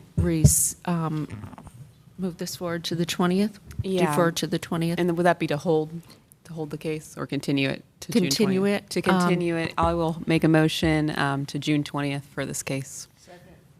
Okay, all in favor? Aye. Aye. Okay, anyone opposed? Okay, thank you. Thank you. We'll see you on the 20th. Okay, next is rezoning Z1 23. There is no one signed up in opposition. Yes, ma'am. This is a request to rezone 2.5 acres on Rock Quarry Road. This is 5509 Rock Quarry. This is just north and west of Barwell Road. The request here is to go from R4 to neighborhood mixed use with a 3-story height limit, parking limited, frontage, and some conditions. This is consistent with the comprehensive plan and the urban form map, but inconsistent with the future land use map, and Planning Commission recommends approval. So this is just west of Barwell Road, Community Center Park, on the north side of Rock Quarry, undeveloped site, as you can see. There are 2 conditions here, and we got the line return in the wrong place. So this is condition 1. So they have offered a condition about cross-access that goes above and beyond what's required by the development regulations to expand the range of circumstances where cross-access to adjacent parcels would be required. And then they have prohibited a couple of uses here. They've prohibited outdoor sports or entertainment, drive-through, except when associated with a pharmacy, and then they've also prohibited vehicle fuel sales. So the change here, they're increasing their residential entitlement as well as their office and retail entitlement. About, again, 2.5 acres here, consistent with a handful of policies. So what's inconsistent here, the future land use map does not envision commercial here. There are policies in the plan that really focus on nodal development, trying to avoid a situation where you have a long strip of commercial zoning along Rock Quarry. So the those 2 nodal development policies are inconsistent. And then just recognizing sort of the isolated nature of this one little 2.5 acre parcel all by itself is going to be hard pressed to achieve pedestrian-friendly development along Rock Quarry Road, right? Nonetheless, Planning Commission recommends approval, and I'm happy to answer questions for you before you open the public hearing. Just have a couple questions. Mayor Pro Tem? Just from my understanding where this property is located, one, when this section is redeveloped, when property is redeveloped, they'll be required to as well as widen the property in front of their home, correct? Right, they'll have to provide the right-of-way. That's right. Okay. And then also there's already some commercial, probably a stone's throw just northeast of this. Right, correct? So there's commercial zoning right across the street that's pretty fresh. I feel like that's happened, well, what's fresh anymore? You and I have been serving together for a long time in the last, maybe 5 to 7 years. And then there's another piece a little bit farther up the road, I think is what you're thinking about as well. Yeah, and then also that property right behind it, I can't even see that way, whatever way drive. Tanola Way Drive, that's Old Town. Correct. Yeah. Okay. Any other questions? Okay, I'm going to open the public hearing then, and we have Molly Stewart here representing the applicant. Thank you. Good evening. Molly Stewart, Morningstar Law Group, 421 Fayetteville Street, representing the applicant. In addition to the orientation you just heard regarding this property, I wanted to zoom out a little bit as well. So as you can see, this is a growing area of the city, and the parcel is highlighted in red there. And to focus in a bit more on Rock Quarry Road, today it's a 2-lane roadway, but to go back, it is quickly becoming an arterial serving all this growth in this area. So to show you the future of Rock Quarry Road, as it becomes that arterial and as traffic grows here, the current right-of-way width is about 56 feet in this location, but the street plan calls for 109 feet of right-of-way width here. So going from that 2-lane road to 2 lanes in each direction with a median, the bike lanes, the sidewalks, a very complete street in this location. And that reflects its role in serving all of this growth in this area. So current zoning in this area calls for R4 development, and this, as you're familiar, is typically a single-family zoning. It is now difficult to imagine families building their detached houses right here along Rock Quarry Road, especially given the future plans for this roadway. The increasing role of Rock Quarry Road in this location is consistent with its designation as a transit emphasis corridor as well. Transit emphasis corridors also depend on a level of density commensurate with that transit service. Back behind the site, you see there's even denser development back off of Rock Quarry Road, more dense than the R4 would permit. That's an R10 back there. So the question for us was, what makes sense here between that sort of medium density housing in the back and this busy arterial in the front? And we landed on the neighborhood mixed use for a couple of reasons. One, to provide those services. As this area grows, there's a need for increasing services to serve the residential areas. Also, we have that nearby NX zoning as well. So it's simply complementary to that existing commercial service. And as Rock Quarry Road serves more and more traffic, and as that median is planned, it will also become increasingly important to have those services whichever direction you're traveling on Rock Quarry Road. Another point I just wanted to dive into a little bit. So there's an issue here with cross-access. You saw that there's a condition about that. So cross-access, the basic rule in the UDO is that it's required on busy streets. So not your average neighborhood streets, but on the larger streets, we like to see cross-access to prevent additional driveways and additional entrances and exits interrupting the flow of traffic. That's the basic rule. And then there's an exception, because I think it's very intuitive that we don't expect to see cross-access where you have single-family housing, where you have R4 zoning. No one wants to see those single-family units having to use each other's driveways. So there is an exception for that in the code. So what we have here, we have that R4 single-family zoning right there on our growing arterial. It's a bit of a mismatch today. And what we saw, this is actually a comment that we received from staff, and I highlighted that the direction that we received from staff was cross-access would have significant public benefit here. So reflecting really that trend in the area that we don't really expect to see single-family houses or new single-family houses in this location. As you saw previously, this condition has been offered because we agree. That's the right answer at this location, given the condition of Rock Quarry Road. And as a final point, we do have that R4 zoning on either side along the Rock Quarry frontage today. And so the neighborhood transition would apply against this NX proposal.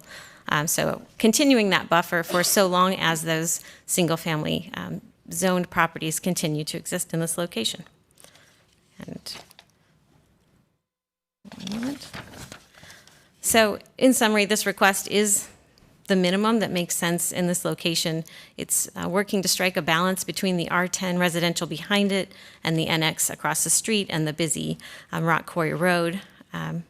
The Planning Commission unanimously agreed with that assessment that this request is reasonable and in the public interest, and I'm available for questions. Thank you. Okay. Do we have any questions for the applicant?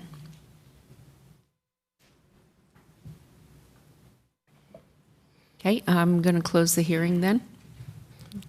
Madam Mayor, I definitely thank you for the time, and thank you, Molly, and the applicant for this work, because one of the biggest concerns we keep hearing in this area is opportunity to some type of retail, and I think this is a good step in that direction. So with that said, I move to adopt the proposed consistency statement dated June 6, 2023, containing the agenda materials, and to approve the zoning amendment with the adoption effective dates described in the agenda items under recommended action. This approval is also deemed an amendment to the future land use map to the extent described in the adopted consistency statement. Councilmember Black, was that you that seconded? Okay. All in favor? Aye. Okay, that was unanimous. Thank you. Next, we have text change 1921, protective yards. Good evening, Mayor and Council. Justin Romero with Planning and Development.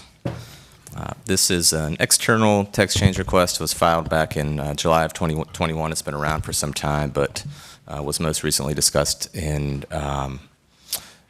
March when you authorized it. It was an application that originally proposed deleting a provision in the code which prohibits use standard variances. The ultimate authorization was changed a little bit, which I'll get to in just one second.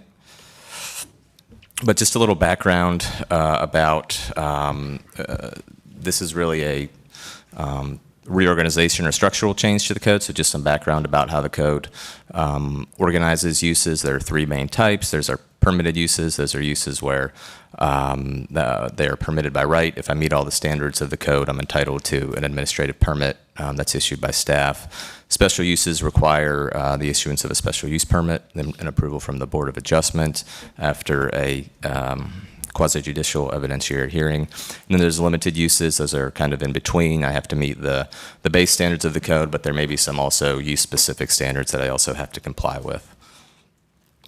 And here's how that would look.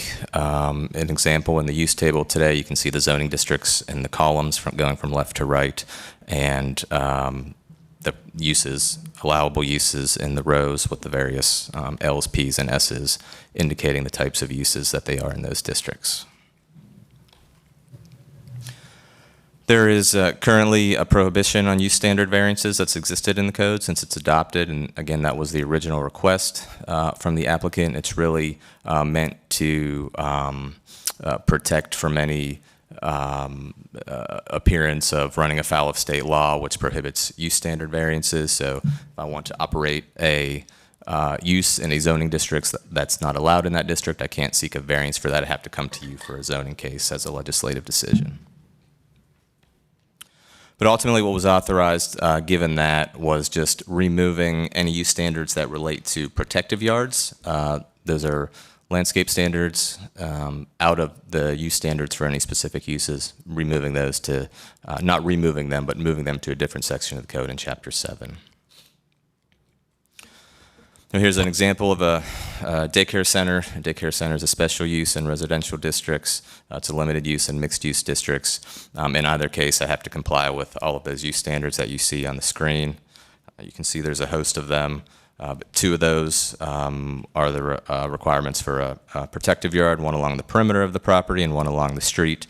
And so this text change just takes any standards like you see there in C and D and would remove them from the use standards, place them in Chapter 7 of the code. The result of that is that someone could seek relief from the Board of Adjustment to those specific standards. Obviously, the board's not obligated to grant those. In fact, there's a fairly high bar to be issued a variance. You have to show that a hardship exists that's peculiar to the property, not the applicant, that's not self-created, etc. Finally, just a brief description of what actually a protective yard is. You can see there's two types. There's perimeter protective yards that go along the perimeter of the property. They range in width, and requirements can vary as far as whether a fence or wall is required and how wide it is and the amount of landscaping that has to be installed. Typically, a developer is given an option or a menu to choose from of one or more of these types of protective yards. And then similarly, street protective yards just apply behind the right-of-way on private property along the street. So, again, really just a restructuring of where certain standards are located in the code. It doesn't remove or change any standards, but it would allow an applicant to seek relief from certain standards that does not exist today. Happy to answer any questions. Okay, do we have any questions of staff? Councilmember Patton? Yeah, just a quick one. Thanks for these examples, super duper helpful. So just want to clarify for anyone who's still watching at home, that in that daycare scenario, this wouldn't just be an ordinary, like, I don't want to plant some trees. They would have to demonstrate they have significant, like, topography, or there's something in the way of them meeting the standards, and then they could go for this is just creating the opportunity for them. That's correct. There are showings and findings that are laid out both in state law and the UDO that speak to the test that has to be met in order for the board to issue that relief. Yeah. Any other questions? Okay, I'm going to open the public hearing. We have Nicole Benes, who has signed up in support. No one has signed up in opposition. Is Nicole present? Okay. Then I'm going to close the hearing. Do we have a motion? Councilmember Jones. I motion to approve, and I don't have that. I can read it. Oh, I'm sorry. That's fine. I move to adopt the proposed consistency statement dated June 6, 2023, containing the agenda materials, and to approve the zoning text amendment. Okay, all in favor? Aye. Okay, that was unanimous. Thank you. And next is text change TC 19, wait a minute. It's late. TC 122, mobile retail. I know you've been working on this for a long time. Yes, ma'am. This is another one that's been around for quite some time. Originated in the ED&I committee, but ultimately was authorized at a work session in November 2021. Really two main purposes with this text change. One is to kind of harmonize the disparate mobile retail uses that are scattered throughout several different sections of the code today, and then as well as creating some more flexibility for vendors and operators of food trucks and other mobile retail operations. One of those considerations is recognizing that there are more types of arrangements that exist today, in addition to kind of the single operating food truck that you see here. It's becoming increasingly more common to have what we think of as a food truck court, where there might be more than one food truck on a site and some kind of permanent or semi-permanent seating, landscaping, lighting, et cetera. There's a host of existing rules today, and I want to emphasize that both the existing regulations and what's being proposed through these apply to private property only. So the UDO applies these standards on private property. These rules do not apply to food trucks that may want to locate in the public right-of-way. My colleagues in the transportation department are working on reviewing those regulations currently, but these rules only apply on private property. So food trucks today are allowed in most mixed-use zoning districts with the exception of RX. There's a host of about 15 use standards that you can see summarized here. Again, all the mixed-use districts except RX, they are limited to selling food and drinks only. There are limits on the number of food trucks that can operate on a site, ranging from 2 to 4, depending on the size of the property. There's a separation requirement of 100 feet from brick and mortar restaurant establishments and outdoor dining areas, and 50 feet from food cart operators. Hours of operation are 6 a.m. to 3 a.m., except when you are located within 150 feet of a residential use, and then it gets bumped down to 7 a.m. to 10 p.m. So what's being proposed is to essentially split the existing food truck regulations into what's called mobile retail short-term and long-term. The long-term kind of addresses that more permanent scenario that we talked about. So for that reason, the allowable zoning districts there would actually be decreased just to NXCX DX, and IX. Sales of goods and services will be expanded to not just food and drinks, but other types of retail sales, except pawn shops and vehicle fuel sales. You can see the number of allowable trucks would essentially double, going from 4 on sites of less than half an acre up to 8 on sites over an acre. There is a provision that would allow the Board of Adjustment to issue a special use permit to increase that as well. Proximity requirements being reduced from 100 to 50 feet to brick and mortar establishments, outdoor dining areas, and mobile vending cart operators as well. Hours of operation would remain the same.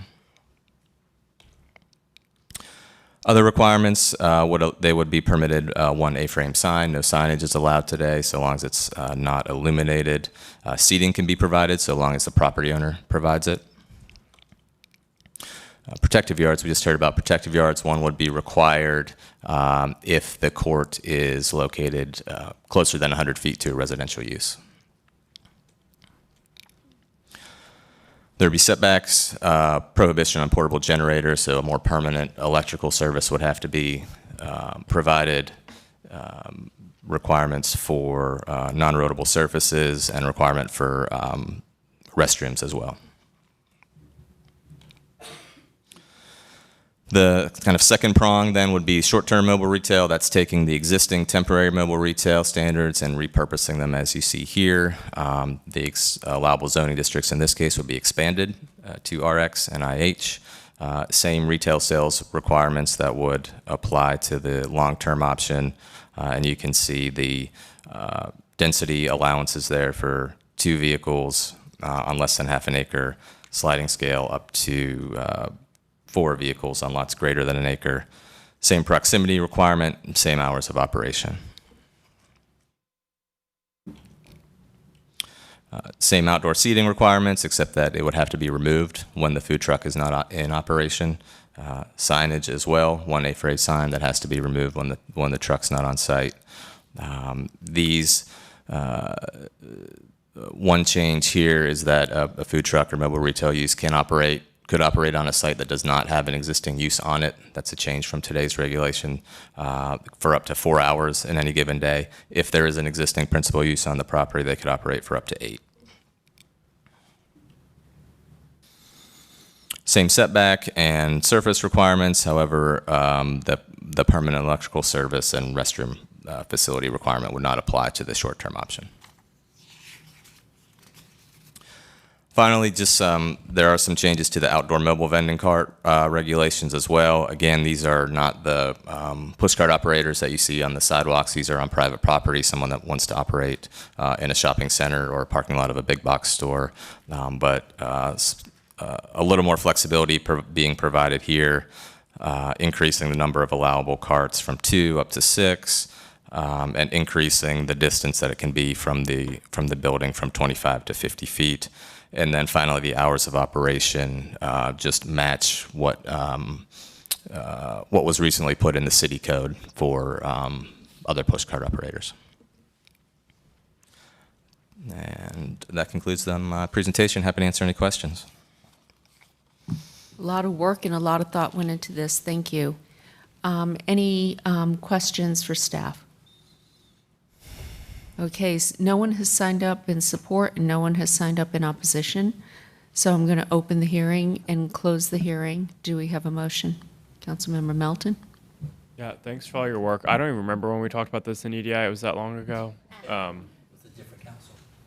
I was there, I think. Yeah. Okay. But thank you. This is another one of those topics that I feel like the city got tripped up on for a really long time, and like scooters and outdoor dining, we're finally pushing through. So with that, I move to adopt the proposed consistency statement dated June 6, 2023, containing the agenda materials, and to approve the zoning text amendment. All in favor? Aye. Okay. Thank you. That was unanimous, clerk. Okay, we are done for the evening. Thank you, everybody, for sticking in there, and for the people in the audience, thank you for your patience, and this meeting is now adjourned.